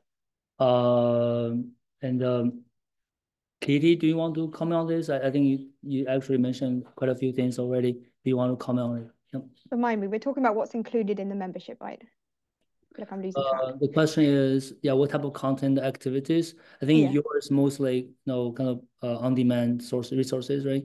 Yeah, so it's interactive lessons. So it's basically kind of like PowerPoint slides, but built into the website, super interactive and more engaging than PowerPoints. And also a whole bunch of supplementary stuff like homework workbooks, flashcards, lesson previews, extra games and resources and things for teachers, feedback templates, certificates, all that kind of stuff. That means that teachers don't do any planning. But that's how I did it. One thing I would say with that, I know you mentioned earlier about if you're creating materials yourself, why not just sell them anyway? One thing I would emphasize in my experience is there's a big difference between creating materials for you to use yourself with your own students versus creating things for other people to use. So like everything I create, kind of what I think it was it Angie was saying, like creating everything kind of in partnership with what the feedback you're getting from members. Because when I first started out, I only had maybe 20 or 30 lessons up. It was very small scale. And I started adding in things that people said, oh, do you have homework? Oh yeah, I'll add that. Do you have this? Oh yeah, I can add that too. So yeah, it's all of my stuff is being built from what people have been directly asking for. Yeah, that's great. That's a great point. And this is one of the things I mentioned when teachers we've seen a lot of teachers, they are really good at creating things. They create great materials. And then there's something, if you want to use that kind of expertise to have a membership to serve the community of teachers, that's a great model. So I follow some great teachers. They're not my clients. Our teacher, she has a membership of 8,000 teachers. And what she does is just release monthly art lessons to her members. So she creates something new every month and release to the members. 8,000 teachers, art teachers, okay? So this is a great membership, is a great model for people who really like creating things, very creative and create quality things, because there are a lot of teachers, they don't feel like they have a time or they are good enough to create high quality materials. And this can be a great way for you guys to have a membership for, okay? So this is, thanks for that, Kitty. I'll quickly move on to maybe Steffi, you want to comment on that? What do you offer in the Teacher Academy? Like content activities, very briefly. Well, by the way, my internet is a little bit unstable. Can you hear me well? Yeah, okay. So we do offer course coaching and community. And as part of the course, we have the main course with 8 milestones where we show a roadmap to teachers, what they need to go through or do or complete for them to start and establish their niche teaching business. So that's the core kind of course. But then that's not enough, because that's just the strategy mainly. And then we need support with tech and mindset. So one thing is to have a course, another one, how you can implement it. So that on top of this course, we offer mindset support, and we call it like Monday Mindset Matters, which are like digestible 3-minute long audios the teachers complete and get some results on a weekly basis. So it's something very simple. It's not like a 10-minute video, just 3-minute audio with a very simple one thing to do. Then with the tech is the same, like very digestible, practical videos, tutorials from Christy on what they can improve in terms of their tech. And again, in terms of the community, or like how to make them implement things, because again, one thing is to have resources, another one, and that is the most difficult, to make people actually implement what they are learning. So that's why we have different weekly challenges. And one of them is share your SMART priorities for the week. This is my favorite one, because many teachers say like, oh, I want to do this, and that, but I just don't know what is the next step. So they always have to share 3 to 5 very smart priorities for the week. And this really helps them be productive, complete the task, and actually move towards their next milestone. And then they celebrate with each other together. So I always love to come here, and when they just share like what they have accomplished. Another challenge we have is where we ask them to share their wins from the week. And the reason why we have this one is because I think with all the students, but especially with entrepreneurs, you don't see results straight away. Like you don't have paying clients in the first week or even the second. You may need months. And then you can just kind of like be upset and angry and frustrated in the first few months that why am I not getting results, so that we make them see the small progress, the small wins they make. And that's why this challenge is very important. You just share your wins, however small they may be. So that's another thing. And then we have also virtual chats where teachers can meet, because many teachers say like, I feel so lonely on this journey. Like I try to speak to my husband, to my wife, to my family, but they don't really get what I'm doing. So I just want to speak to other teacher entrepreneurs. And this is the space where they come every Friday and they meet and chat for 1 hour as if they were in the teacher room. That used to be before. It sounds so long time ago. So that's what we have as well. And as like Simone has this office hours, but we have this kind of like approach that they can ask questions and we answer questions within 12 hours. And very often, like I'm online and then they know it, so they ask more questions, but we always answer within 12 hours. And that's why they don't have to wait like once a week or once a month for a Q&A for a session. They get like responses, straight away. And I guess one more thing that we have is like monthly workshops that what Matt has. It's kind of like the master workshop or master class, where we expand on one topic in more detail. So that's what that's what James does once a month at least. Yes, and there is the forum where people can chat and share their wins and things like that. I don't know, James, if I have to go into more detail or this is detailed enough. That's good enough. It's good, yeah. I think it still follow the 3 categories. I know there's a lot of things. So number 1 is on-demand resources, like pre-record things, pre-created things. Number 2 is access to you. How can you manage to access to, give access to your students so they can work with you, either live sessions or like office hours like Simone, or just forum, people can tag you and ask you questions, right? Number 3 is community. Put them in the WhatsApp group and having them on the together, like the coffee chat is really active for community. So it's not about us, it's not about the business, it's all about you as a teacher, how you can support each other, help each other, not only for business, but your well-being, right? Your health, like what you want to talk about, that's all the activity designed under community. Thanks for sharing that. So one question from the Q&A section, that's a quite interesting question. So someone asked, let me see here. I think Pete asked, how often do you drip feed videos? Drip feed videos. I guess anyone like dripping videos, or you just have all the videos already kind of fixed in the course. Do you drip videos? Anyone? No? No here. I can answer that a bit. Matt. Yeah, Matt, please. Sure. So I had like a big sort of library to begin with that they started with and everything. And like I said, I'm kind of still figuring out the rhythm, but I found that I do sort of one very short, easy video maybe every week, and then something a bit bigger like every second week. So they have something coming up. Yeah. Okay, that's good. Thank you. Steffi, you want to add something here? I guess 2 things. So it depends on each membership, but what we have, so we have a course that they can't really jump from one milestone, let's say from milestone 1 to milestone 8. They have to go through each milestone because it makes sense. Then it's learned in a logical, structured way so that everything then makes sense and is implemented in the right way. And there are always quizzes after each milestone to see if you understood everything, if you implemented everything, and we check those quizzes, like where you are with your progress. And that's how we know where teachers go or like how fast they go. So that's one thing. And I think what is really good is that we have this core course, but then this what Matt said as well, like he shares 1 video a week, short video, or like longer video once in 2 weeks time. So we have tech and mindset and the strategy masterclasses, which are kind of not there, but we always share a new thing every week and every month. And this helps teachers with implementation, but at the same time, it helps teachers stay and keep, because if it was just like one course and there was nothing new, nothing added, then many people would ask like, why do I need to stay for longer if it's just this one course and not new content is added? So that's what I wanted to add it to it. Thank you, Steffi.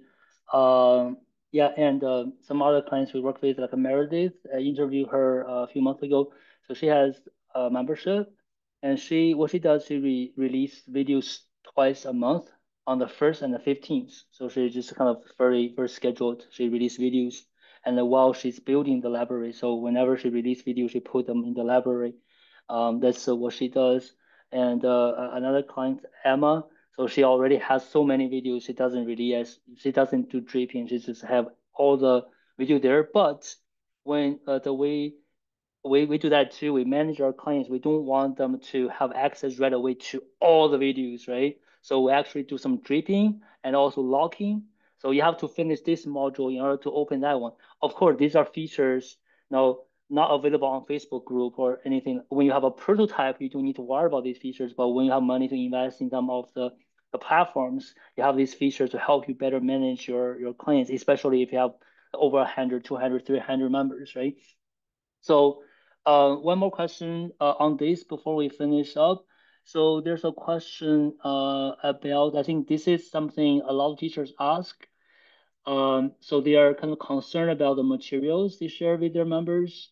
There's the question. Yeah. So how do you manage people sharing your resources or materials after they have access to it? Basically, I guess the question is, if they have access, they download it, how can you prevent them from sharing with other people? So I can answer this too, but I would love to hear you guys who want to kind of comment on that. Anyone? Maybe Katie, I mean, you do a lot of on-demand resources. So how do you prevent people from like sharing your curriculum with other teachers? So all of the ABridge Academy lessons are built into the website. So you can't access it unless you're logged in. And the website tracks who's logging in and where they're logging in from, and if they're logging in on multiple devices, for example, to stop people sharing login links, like sharing their password with other people. So if they log in on more than 2 devices, they get logged out and stuff like that. And I get a warning being like, this person's trying to log into lots of devices. Maybe they're sharing their code. But yeah, the main thing is that the lessons are built into the website, so you can't access it without logging in. That's good. So there are ways to do that. But still, like if somebody really want to steal your material, you cannot stop them from doing that, right? I mean, you can never stop someone taking screenshots of stuff. Okay. Exactly. Yeah. You're never going to stop that. But what I've done instead is, because the lessons are so interactive, if you take a screenshot of it, well, it's a bit useless because you can't drag and move things on the screen and play the game if it's a picture. That's good. That's good. Yeah. Yeah, absolutely. Anyone else? One more maybe on this, or I can comment on this, right? So in my opinion, right, I emphasize this a lot in the first 25 member challenge too. So I don't care. I don't care. So because in my opinion, or the way I look at the membership, it's not just resources. It's 3 things, right? The resources and the community and you. Okay. So I remember I actually shared this story in one of the sessions in the first 25 member challenge when some teachers asked this question. I told them, so so at the very beginning of my business, I invested in a course. It's like $2,500, and then they have a community. And then I joined the community. I was in the community taking course, and then that person, that the coach, has another course that costs like $6,000. It's the next level, right? And then somebody just messaged me, say, "Hey James, do you want that course for only $500?" So basically, they just download all the videos, from that course. They try to sell them in this community, right? I didn't take it because I don't feel like just watching videos it can get me a lot of money, a lot of results. So what I want is that community, that mastermind, like the support. So I didn't take it. It's like even it's $500, like 10 times less. I'm not gonna take it. So that's how you position membership. It's not just the material, it's you and the community. And at the end of the day, I can tell you guys this, right? If you really do a really good job with the community, people are gonna stay even after they watch every video you have. They're gonna stay because they need that. They need that support. They need that network. They need that community. They need you, right? So this is how you see yourself in a membership. Okay. So just very quick on that, and then we're gonna move on to the next question. Where is it? Here. Okay. All right. Here. So the last one. Okay, we're on time. No, we have another 20 minutes, and I'm gonna stay a little bit longer. So even after this panel, if you guys have questions and want to talk a little bit more, I can definitely stay a little bit longer. Okay. So the last question for the panelists, how do you market your membership? What strategy have you found most successful in attracting new members? Okay, a lot of people are very curious about this. How do you attract new members? How do you market your membership? Um, so maybe I'll start with Simone. What do you think? You have any tips or something like working for you want to share with us? Sure. Yeah, so I was on LinkedIn and Facebook, but I found out that my niche really wasn't on Facebook. So I'm all in to LinkedIn, although I have an Instagram that's not great, and also YouTube. Of all those things, of course, LinkedIn is the top place that I get. And because my niche is so specialized, it's really easy to find them. So I think defining your niche is probably the most important thing you can do when you start. And James taught me this from the very beginning. What do they call themselves? It's not what like who I think they are. What do they call themselves? And look for those patterns. And then when you see that, so it starts to come together. And so it's very easy for me to send targeted messages to them because I know who they are. I know who they are and I know what they're doing to prepare at that point of time of the year. I do a lot of webinars, live webinars. I just finished up my fifth one in the last 4 months, I think. So very well known. I also go to live events when I can, which is really a blast. I got to go to Miami and then New York and actually meet them. So they think I'm famous. It's kind of funny. And they actually do a lot of work for me because I'm very popular in the WhatsApp groups and all that. So I have just recently thought about a new initiative going through Rootable, which is integrated with Mighty Networks, which will do, and that's more advanced. So I'm not going to get into that. But I think referrals is something that really helps me too. But that's because I'm so connected with the community. You can't skip that really, and that's not a shortcut. It just takes time, but that's it. Webinars, in-person events, and referrals. Thank you. Thank you. Great summary, Simone. Maybe Anshin, I know you mentioned referrals. Maybe you can comment on a few things you did. You feel like that actually help you with referrals. I mean, don't take everything for granted, okay? That's something I learned from about teachers. They feel like, oh, do everyone do this? No, not everyone do that, okay? So what you think that helps you get more people just referring your membership to others? Well, I think, I mean, I'm the same as Simone. I also use LinkedIn. So it's also, really knowing your niche and niche and connecting with them. And, just also, connecting with perhaps ex-students or ex-colleagues, and, they will always know somebody. And, the power of referral for me is like one of the strongest. Really, it's really the strongest. And as I said before, just, keep trying to be consistent. And if you find a person that's responding positively, just keep on nudging them and, inviting them and sharing resources with them and things like that.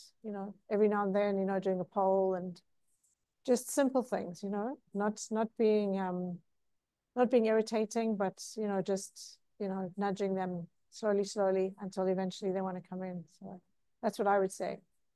Yeah, but so far I would say, the referrals are great. And, obviously referrals from, ex-colleagues, ex-students, anyone who's had some connection. I mean, I think it's a human thing. If someone recommends a hairdresser or a restaurant or a cafe or something, you always, naturally going to go with that one first, right? Well, it will really help you.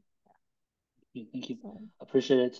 Yeah, we're definitely gonna I'll study you, okay? And then I'll see what you do differently. So referral is great. I think that's a great way to grow memberships. And I need to get better with that. Probably gonna prepare some training in 2025 to help you guys, okay? Thanks for sharing that, Ancient. So maybe between Matt and Kitty, anything you guys want to add in terms of the strategies you've been finding helpful to grow your membership? Kitty? Yeah, I would say that in terms of marketing, personally, I've used Facebook and YouTube are my main kind of like social media that I connect with. I don't really use LinkedIn. Again, it depends where your audience is. One thing I know you mentioned briefly earlier about email marketing, but genuinely, I think that is so, so important, getting people onto your email list. And for that, for me, what's been really key is having a free offer, a freebie, a lead magnet that's going to bring people in. And something that I think I've been quite successful with this year. I didn't do this originally, but this year we launched in the free tier version of the membership. So ABridge Academy's got like a free tier and then a paid tier, right? The free tier is the lead magnet essentially.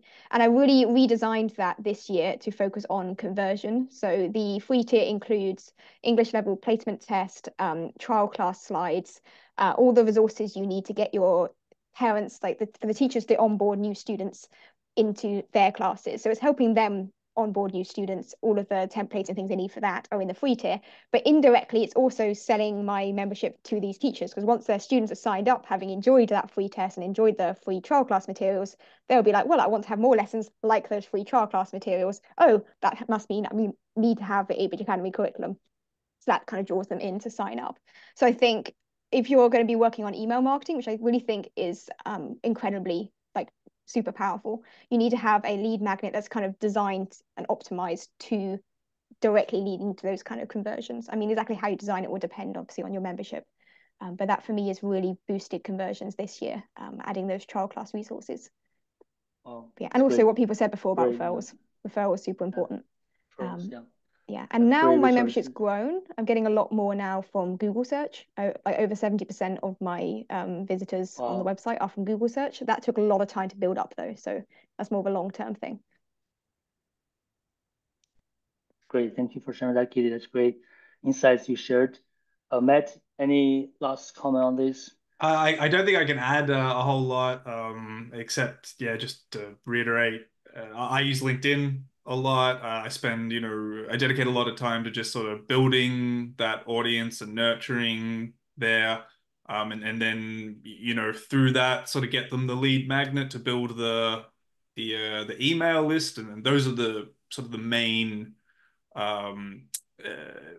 sort of paths for me. And I actually am sort of in the middle of looking at getting in a referral program going for it as well, because I think a lot of the people in it are quite happy, and especially once you're in a niche of some kind, like everybody knows everybody, right? So I think as the others have already said, that's a good way to go about it.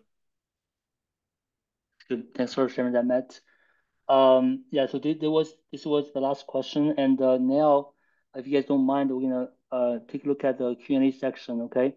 So just to remind you guys, if you are interested in the first 25 member challenge, you haven't enrolled, don't worry, you can always wait until November 6th. That's the day we close the enrollment. But if you want to get this $150 value, 30-minute session with me, you want to enroll now, and you won't get this 30-minute session with me after this panel. Okay, so this link gonna expire after this panel, and you won't get the 30 minutes with me. So make sure you enroll. If you have questions, let us know. If you have a 25 member challenge, I'm trying to answer them already myself. Feel free to ask. And it's a great opportunity. As I said, if you're not certain, oh, do I have time? Do I have time for it? Whether or not it's gonna help me, just join, because you can always get our money back. If it's not gonna help you, okay? So all of these teachers we work with very closely, and we do this every month. So we're not gonna disappear. Okay, we're not gonna disappear. Okay, so that's great. Thanks for staying with us. We're gonna answer some questions. Okay. So there's a let me see here. There's a question. Let's just go from the from the bottom. A lot of teachers ask about the platform to run memberships. Okay, so first of all, start simple. If you are still in the prototype stage, we use something free. Okay, it does not make sense to invest money when you are not making money. So free places like Google Drive, Facebook Group, Google Classroom, or I know some people just run their membership with a WhatsApp group, and I have a client running membership with WeChat. So just so simple. Okay, once you have money, we invest, and there are a couple of platforms teachers have mentioned here, like Mighty Network. Make sure you use Simon's referral link, right? And Zenler, and we use Zenler and Kajabi and Thinkific. There's so many platforms. Okay, if you go on Google, what platform for membership? There's so many out there, and there are always pros and cons. With each of them. System.io, yeah, that is someone, I mean, Stu's platform, that's Stu, or somebody's, yeah, that can work too. They're all different, kind of different. There are differences between all these one. You have to really find the one that meets your needs. Okay, this is good one. Uh, uh, so something like a Heartbeat. I'm not familiar with that. Anyone heard about that Heartbeat? I don't think we are familiar with that. Okay, if we are not familiar with that, don't use it. Okay, don't use it. So question to Katie: What do you post your free? Where do you post your freebie? How many pages is an average freebie? So my freebie is like a free tier membership rather than a PDF guide or something. I think if you're making a PDF guide, actually, I'm sure, James, you must have done webinars previously on lead magnets. I might recommend you go check out James's videos on that because there's so much you can talk about on freebies. For me, my lead magnet is a free tier membership, not an actual document. So that means that they get access to a selection of resources. So it's 5 trial class materials, 1 English placement test that links into those trial class materials. They also get access to 30 different lessons across a range of different courses and levels, but it's designed in such a way that for each student that the teacher has, they probably can only use at the most 5 of those free lessons because the other ones are in completely different levels for different categories. That's partly because my membership's grown to the extent that it's diversified quite a lot now. But yeah, so it's not a PDF guide as such. It's a free membership. Good. Thanks for sharing that. Yeah, someone asked, because you mentioned the software you use to prevent people from like, logging from different sites. Is that add-on to WordPress? Yeah, so in WordPress, there's actually a few different plugins you can find on WordPress that block people sharing logins. Another approach, I mean, it depends on what membership platform you're using. I feel like most of the membership platforms, like Thinkific or whatever, they probably already have this kind of protection built in some way. There are other ways you can do it, for example, using social logins, which means that you don't let them put in an email address and password. Instead, they have to log in using their Facebook account or something. And because people don't want to share their Facebook account with their friends, they won't share the login details. Or you can do like code-based logins, where you put in your email address and every time it sends them a verification code to then enter to log in. There's different ways of doing it, but it very much depends on what system you're using in terms of your membership, or if you've built a website and how you've done it. Thank you for sharing that. Yeah, there's a lot of plugins, but if you believe what I said, don't worry this it's too much. No, it's good to protect. I mean, it's different from Katie because that's what most things she offers in the Prime membership, but focus on really helping them, and so they can stay. No, I like your quote, Katie. People join for resources and they stay for because of community. It is okay how it works. A question for Engine. So Angela is curious about what the price is your membership? How much you charge right now?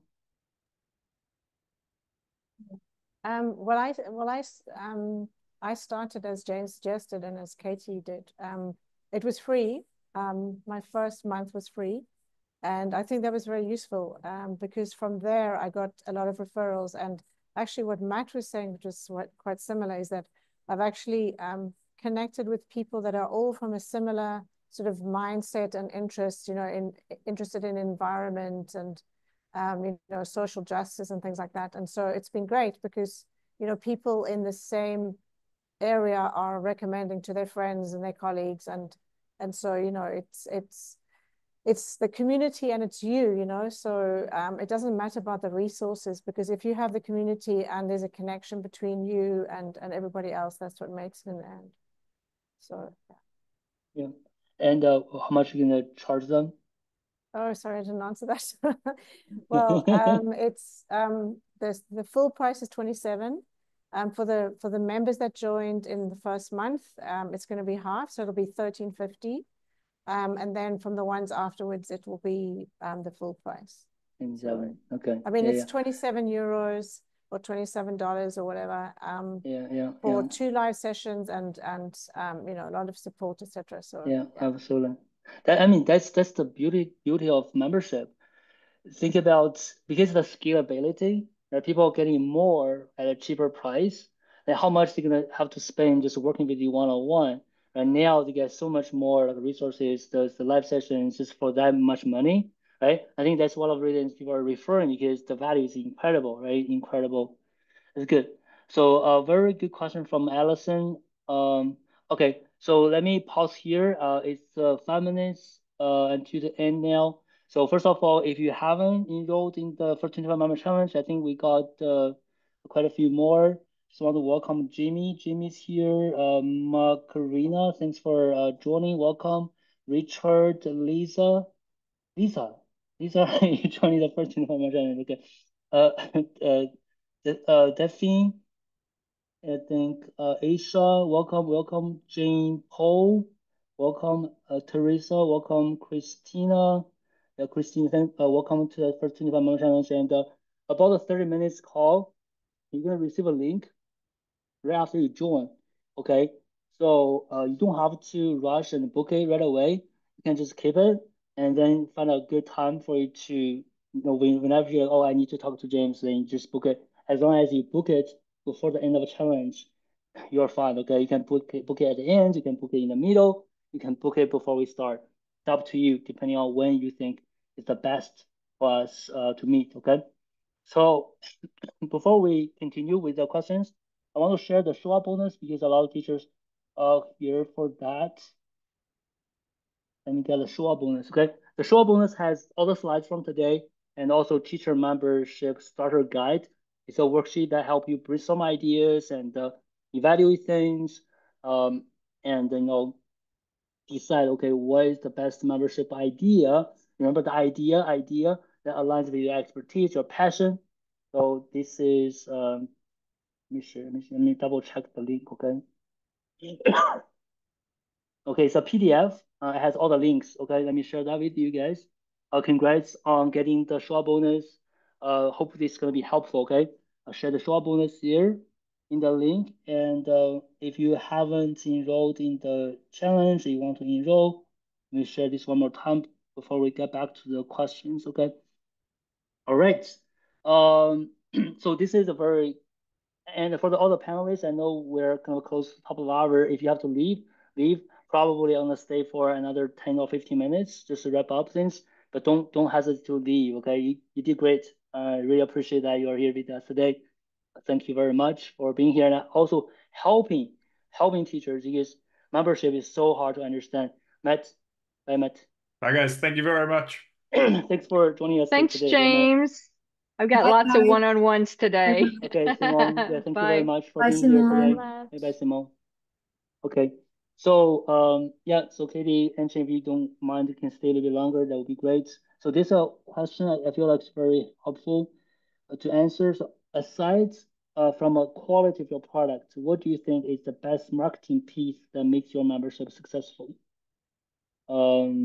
Besides the quality of the product, what other things that you feel that help you with the marketing? Anyone? Maybe Steffi. Yes, so First of all, are we successful with Teacher Academy? very successful. Okay, good. You can answer this question now. Okay, yeah. So basically, of course, apart from the quality of product and knowing your niche, what they want, how you can help them, it's so important. But apart from it, to show them through your marketing that actually it's easy to implement it. And then, of course, to keep the word, like you have to show them like, okay, this is the great product, you can achieve this. And it's actually not as difficult as you think it may be to implement, and then to digest the information, maybe what they have to do, and even tell them step by step, maybe what things they have to do. And I feel like this is what many teachers appreciate. And actually, even now, I came from the Q&A in the 21-day challenge, where teachers were saying that it's so digestible what we learn in the other challenge, right? And I know when we promote it in this way, teachers really appreciate it, because sometimes it can get scary, like, I don't know, to learn a language or to become a good communicator or to become an entrepreneur. But when you actually show them it's not as difficult, I think people appreciate it. And if you show them that they can trust themselves and they can be confident, so kind of like you give them this empowerment, you empower them like, yes, you can do it. You show them easy way, or even the roadmap. I find this helpful as well, to show the roadmap, what the potential steps could look like for you. I don't know what Ansha and Katie think about this, what you would like to add. You are muted, James. So, some of you are asking about the recording. We're gonna send you the recording after the panel. Probably takes 2 hours for Zoom to process, and I'm gonna send an email to you guys after that. Okay, a recording. So anything to add there? Anshin, you're very successful, by the way, Anshin. Okay, although you are very new to the membership, you're already very successful, and of course, Katie, you're very successful too. So you're qualified to answer this question. So anyone to add besides the high quality and a great feedback, Katie, from the audience? A lot of people saying you have really good quality materials, and that's great. So besides that, what else that you find helpful when you when you market your membership? I think it comes back to what we were saying before about community. I think, to be honest, everything about membership comes out to community ultimately. The marketing, the market research, the planning your resources, putting together what you're going to be doing. Everything is about community. And I think always having that in your mind, that you're always listening to your community, you're focused on building community, and you're there to serve and help your community. I think if that's your approach to things, then that's kind of what makes things successful. People like you as much as they like the thing you're selling. So yeah, I'm not really sure I have much more to add other than that. Like, other than hopefully people loving the ABG Academy curriculum. I like to think a lot of them do stay because they appreciate the support and things that are included. Like I run workshops and there's extra training and things like that included, and all those little things that build that sense of community as well. I would, just to add, I would just say the same as Katie. I think it's really important. If you have an idea and you feel you understand your niche, the important thing is just always to be listening, and that's how you grow. I mean, not trying to impose something that you think is going to work, because maybe you've got sort of like a general idea that works, but then they want something extra, or they have a problem in a different area, and that's how you're really going to grow, by just continually. It's like a continual needs analysis, and it's great fun, because it's this idea that I believe with any relationship, we're always learning from each other, especially if you're in language learning and language teaching, you're always learning from each other. So, and that's great, and sharing and the human element is so important. So it's just, community once again. Thank you, Anshin. Very one thing I have to mention is so important to mention. Okay, someone said the short bonus, the best bonus today is the Halloween countdown at the beginning. Okay, thank you very much for sharing that.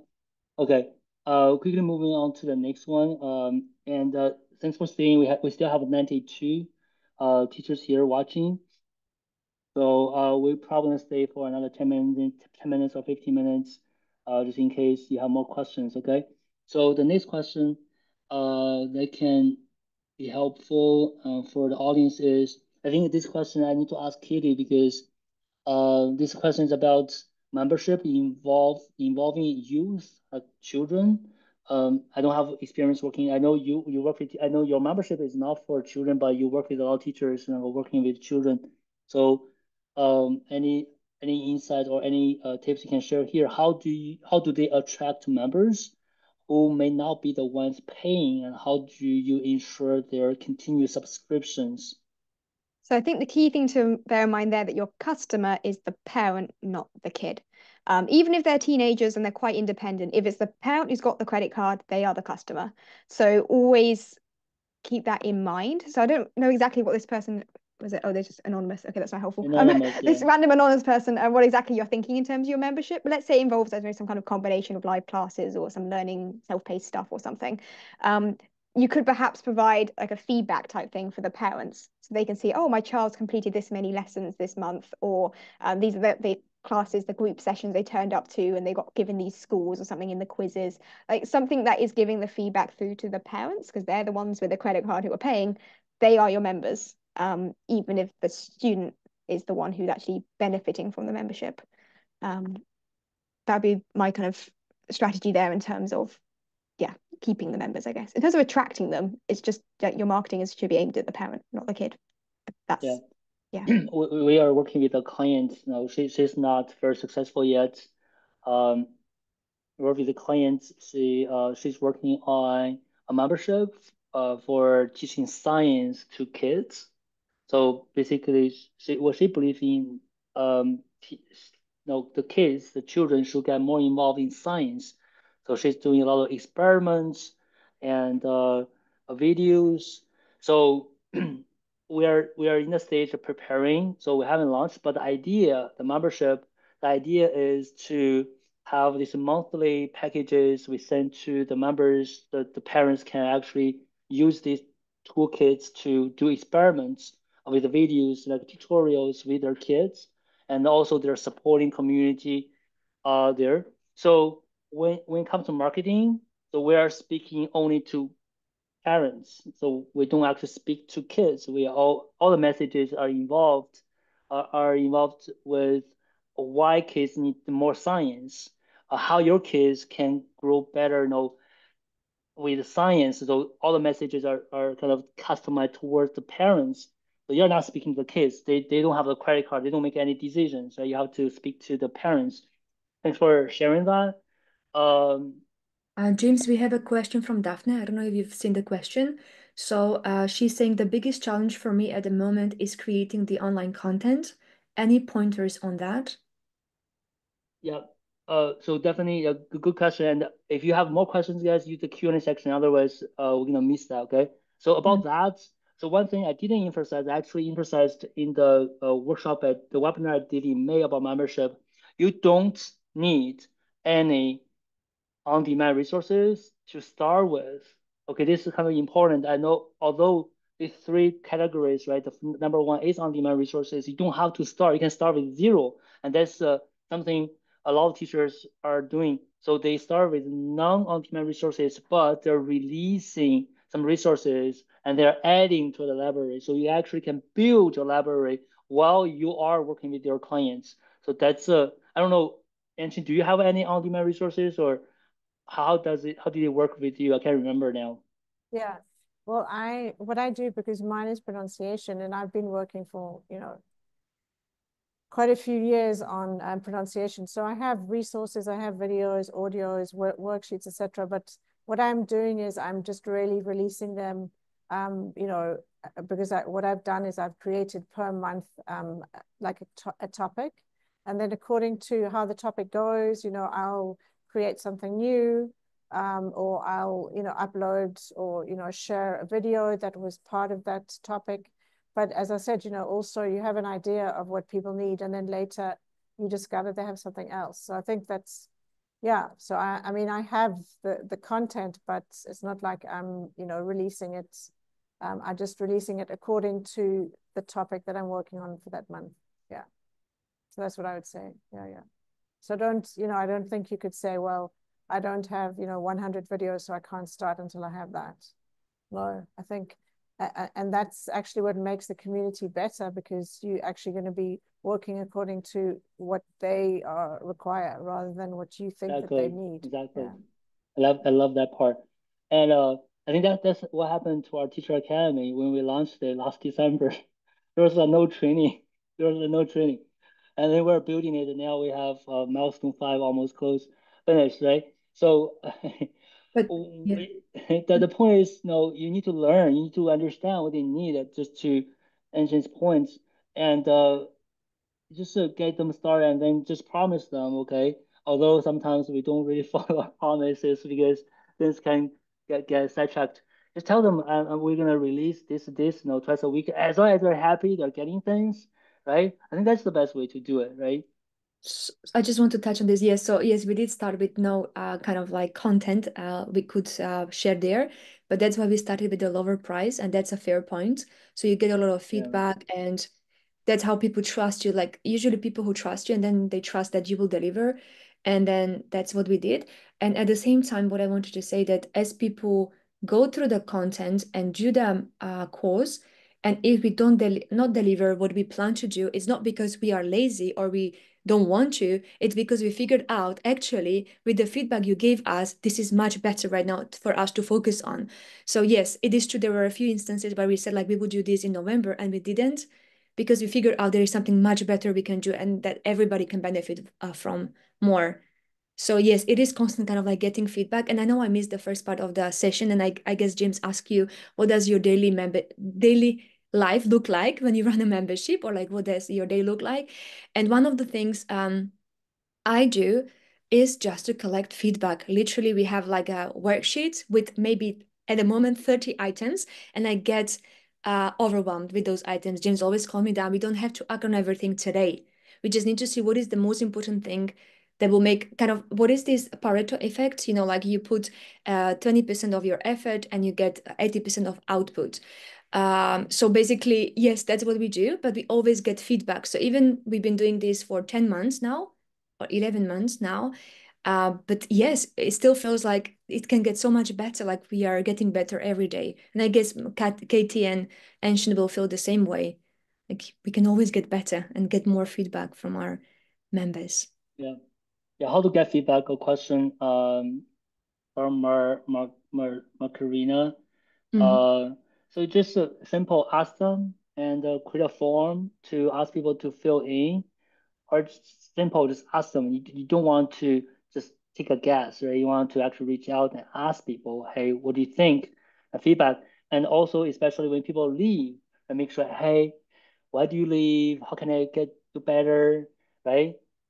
That's how you collect feedback. You really get yourself in touch with them to listen to them. Okay. Yeah. Also, I would like, James, just one thing.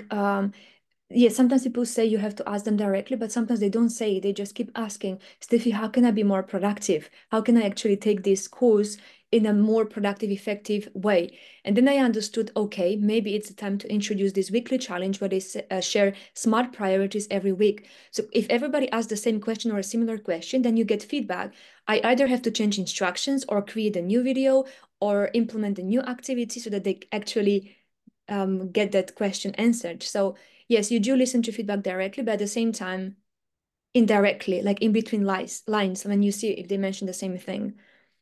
So it's a constant learning for sure. Thank you, Steffi. All right, so okay,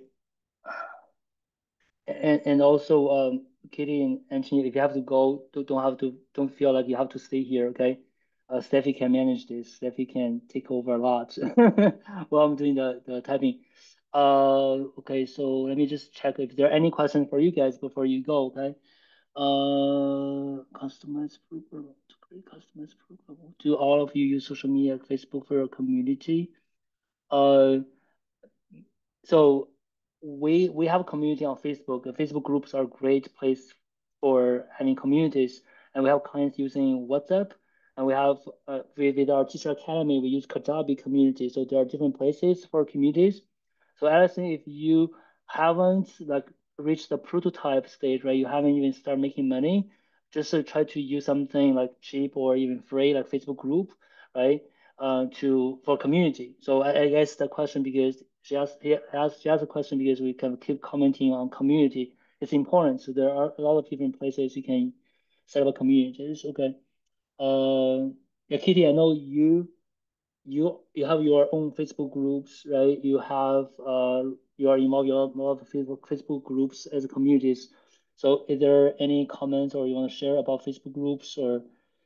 I would say I really like Facebook groups because everyone already uses Facebook. In my audience, they're already on Facebook. So kind of what we were saying before about using a platform that people already know and they already use. For me as well, my Facebook group is kind of open. Like it's not really, so it's a private group, but it's not exclusively for members. So it's called A Bridge Academy Community or something. But if people join who aren't members yet, I still let them into the group. I mean, I tell them, please sign up for the free tier to try it out. But for me, that that community was also kind of how I start sort of nurturing an audience as well, rather than it being an exclusive community. But something that is a bit more exclusive, I guess, is that people who are members get access to actually join some of the events and things I run, occasional workshops and stuff, and they can email me questions and things like that. But yeah, the main thing I'd say is like Facebook is quite good. If you're already on Facebook, then nothing wrong with it. Things you post in the Facebook group don't get seen by everyone, so you might want to supplement your community by also having an email list of people in that community, because then you can also email your members saying, just a reminder, we're running an event on Facebook on this date or something. Here's the link to join. Make sure you've RSVP'd to the event, etc. But yeah, that's mostly what I'd say. That's good. That's good. And Anshin, you are using WhatsApp, right? You said that, Anshin, yeah. Yeah, I use. Yeah. How do you feel about WhatsApp? Well, you know, I start with LinkedIn, and then you know, I just sort of you know, get their details and then invite them to the WhatsApp group. And it's great because then, you know, people sort of get to know each other and share things. Because I'm not on Facebook, because my niche is actually on LinkedIn. So yeah. And I need to go. So thank you, everybody. It's been wonderful. Lovely to hear the questions. And I would just say to anyone who's interested, you know, 25-member challenge is great. Just to get you going, and even if you just learn and you can implement it later, it's a great learning experience. Thank you. So, yeah, so, thank you very much. Anshin, I'll pay you later, okay? I'll just wire your money. Thanks for really appreciate it. You know, there's so many teachers who were in the last round, and really appreciate all the support. Get a lot of testimonials, reviews from the last round, and as I said, if you are not even sure, join, because you can always get money back. But I believe not many people are gonna do that, because you're gonna really get impressed by the training and the community, and you're gonna stay. All right. Thank you again, Anshin, for helping us today. Okay. Bye-bye. Take Thanks care. a lot. Bye-bye. Take care. All right. Yeah. So 2 more questions. Okay. You're happy. This. Okay. 1 more question actually. How to create a customized program? Okay. I guess I don't know the kind of the background of everyone. So we're big fan of niche teaching. Okay. You need to have a niche. So if you have a niche, everything is customized. Okay, you have a niche, and the Kitty's membership, her niche is, you know, teachers teaching young learners, right? So that's what she used to build all the material resources around, right? So basically, everyone from her niche will find the library helpful.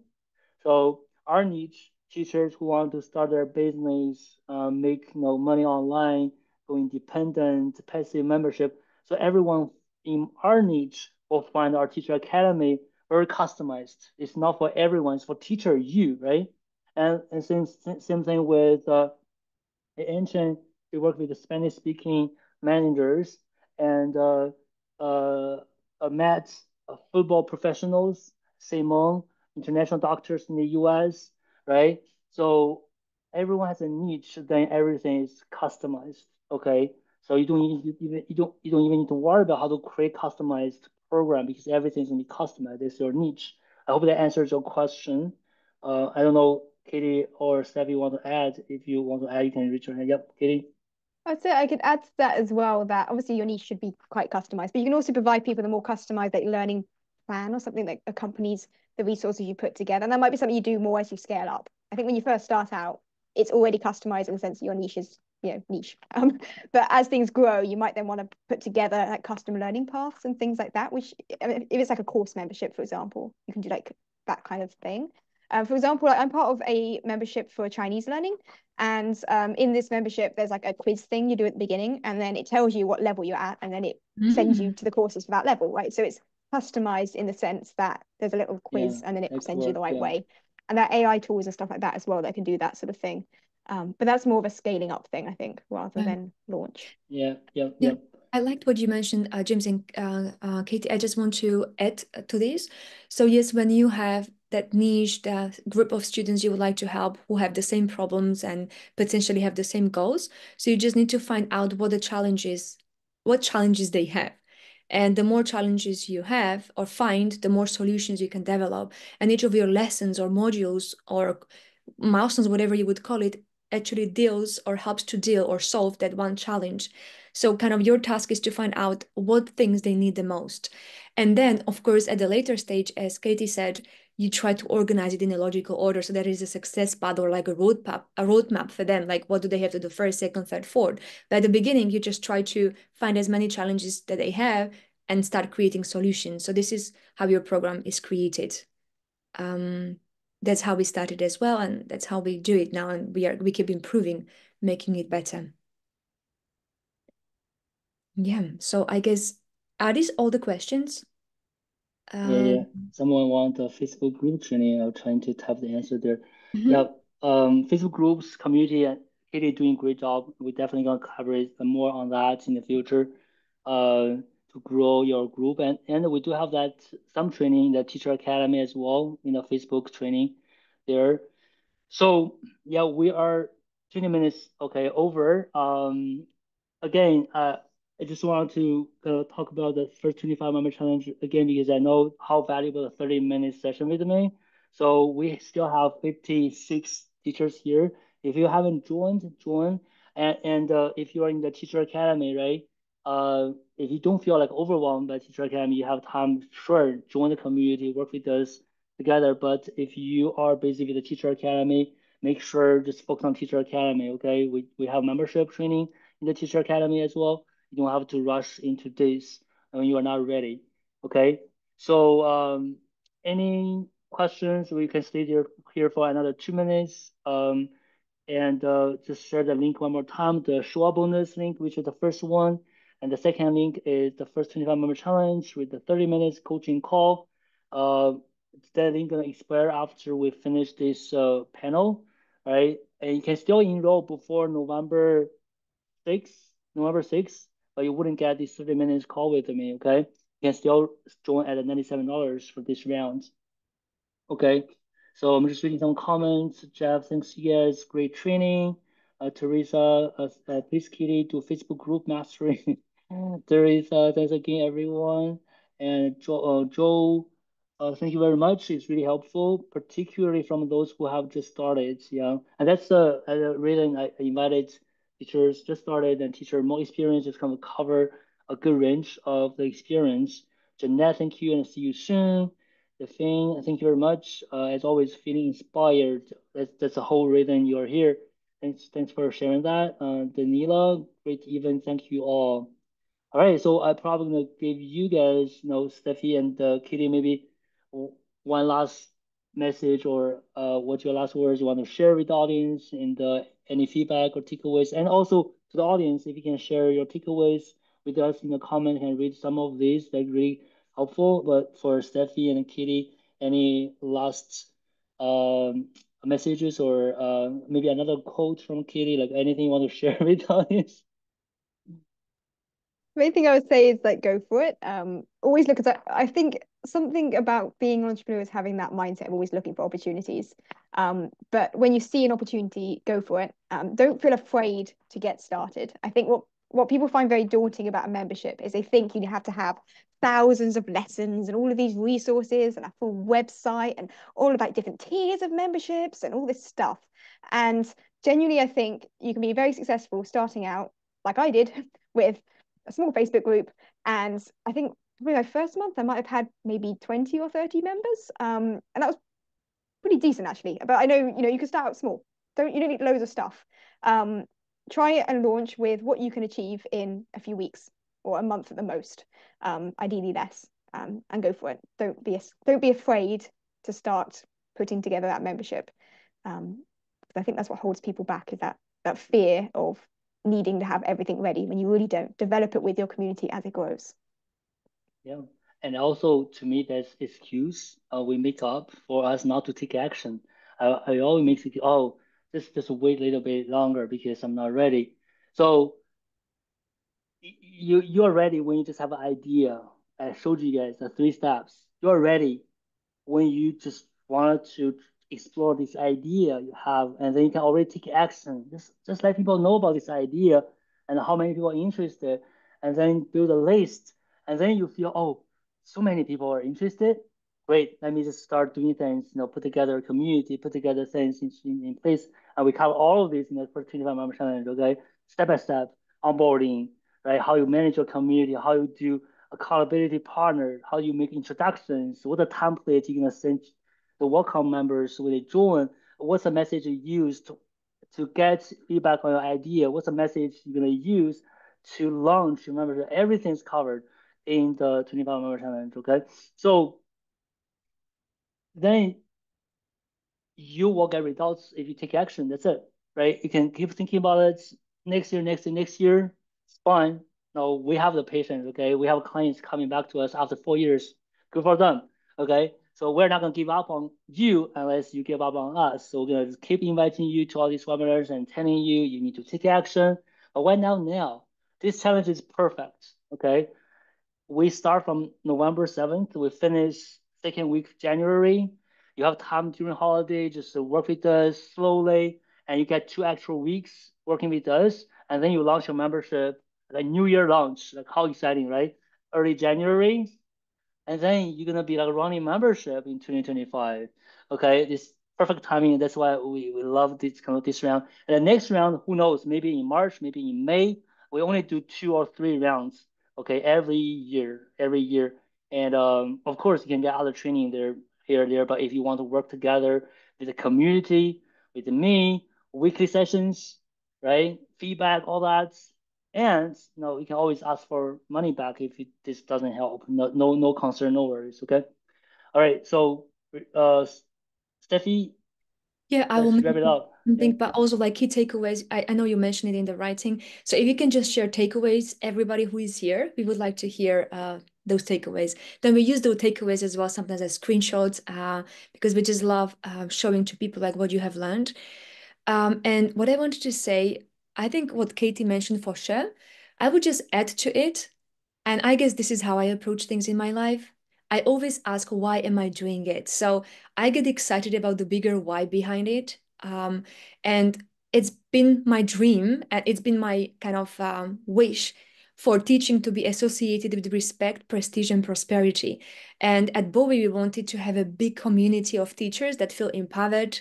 They feel they can make more impact, more income as they are teaching. So I felt like through membership, my kind of the why we have is accomplished in a way because we can have more members than just having one-on-one teachers. So our why was to have at least 5,000 teachers in our teacher academy and help them with our program, with our coaching, and with our community. So for me, that's very important, kind of like to think about that why and then have those scenes from that why you want it. So we always connect with those scenes, like when we have 5,000 people on Zoom or we go for a retreat together. And this helps because, to be honest, if we didn't have this kind of strong why, it is easy to give up. I don't know how Katie feels about this, but there are a lot of challenges in the membership. And very often I do cry when I just don't know how to solve something. So and I always kind of connect with like, why are you doing this, Steffi? Why? Okay, it's okay. Just keep going. So that's one thing. The number two is consistency, of course. And number three, what Katie said, like, yes, just manageable chunks. And I would even say this challenge is called 25 members. And I think that may sound overwhelming, but even kind of get just one member, and that one member will give you momentum. And then you will have the second member, the third member, the fourth member. And I'm a big fan of just really celebrating every small win that you do, even just coming up with that idea for the membership. Wow. Then just reaching out to, let's say, 25 people that you have in your network that potentially could be interested is wow, like you are making progress. And then let's say have 2 people say yes to you. You already have 2 founding members for your membership, which is amazing. So I'm a big fan of why, and then take small actions consistently and celebrate them. So that's what I would say about kind of my summary for everything, James. Yeah. Great, it's great. Appreciate that. Yeah. Awesome. Yeah, some takeaways I will quickly read and then let's wrap it up, okay? Great session. Love all the panelists and their valuable sharing advice. The community is one of the most important reasons people join the membership, and they start with an idea and build as you grow and learn from your members. Teresa, thanks for that. Definitely, Kitty said, go for it. It doesn't have to be perfect. Nice. Yeah. Kitty, you inspire so many people Yes, today. yes, Okay, Katie, great yes. job. Great. Most of your quotes come from you in this chat. I feel inspired. Kitty, if you want to share your Facebook or your Facebook group with us, in the chats, so people can keep following you. This community are so supportive and helpful. Thanks everyone, Laurie. You always simplify everything. Oh, that's a compliment. Okay.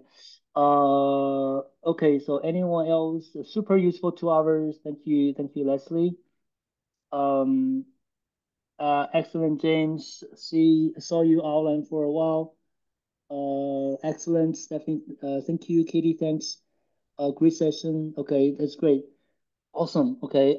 Katie, feel free to share the link. And if you guys, okay, one last time, okay, I'll share the link one more time. If you haven't got a show up bonus with the teacher membership starter guides, this is so critical. Okay, just to help you generate the idea. We have a ChatGPT prompt there. There's a table. You can just do some brainstorming. It's free. Okay, it's on the document, and then all the slides from today, just all the links we have all there. Feel free to get that. If you haven't got the show up bonus, the first link. The second link is to join the first 25 member challenge. If you want to get 30 minutes with me, if you don't feel like joining now, you want to think about it, don't worry. You have time until November 6th to secure a spot for this round.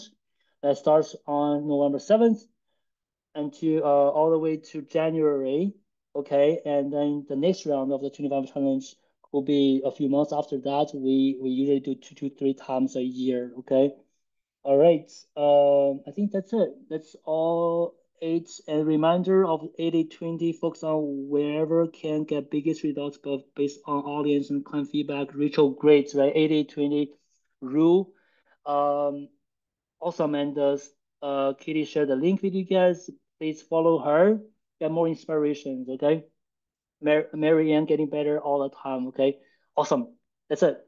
Yeah. All right. We're at the end now. Thank you very much. We still have 41 teachers with us right now. Really appreciate it. We're gonna have another webinar next month. We'll keep you guys posted, and we're scheduling. So we do this every month.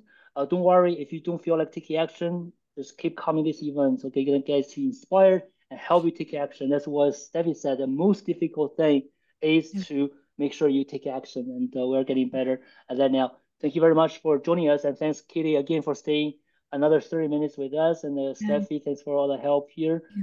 See you guys next month, okay? And see you in the 25 minute challenge as well. If you have any enrolled, everyone, bye-bye. Take care. Have a good one. Bye-bye. Bye-bye. Thank you so much. Thank you so much. Kitty, bye, Katie, Steffi. thank Bye-bye. you. Bye. Bye-bye. Bye-bye. Thanks, everyone. Thank you, James. Bye. Thanks, Kitty. Bye-bye. Bye.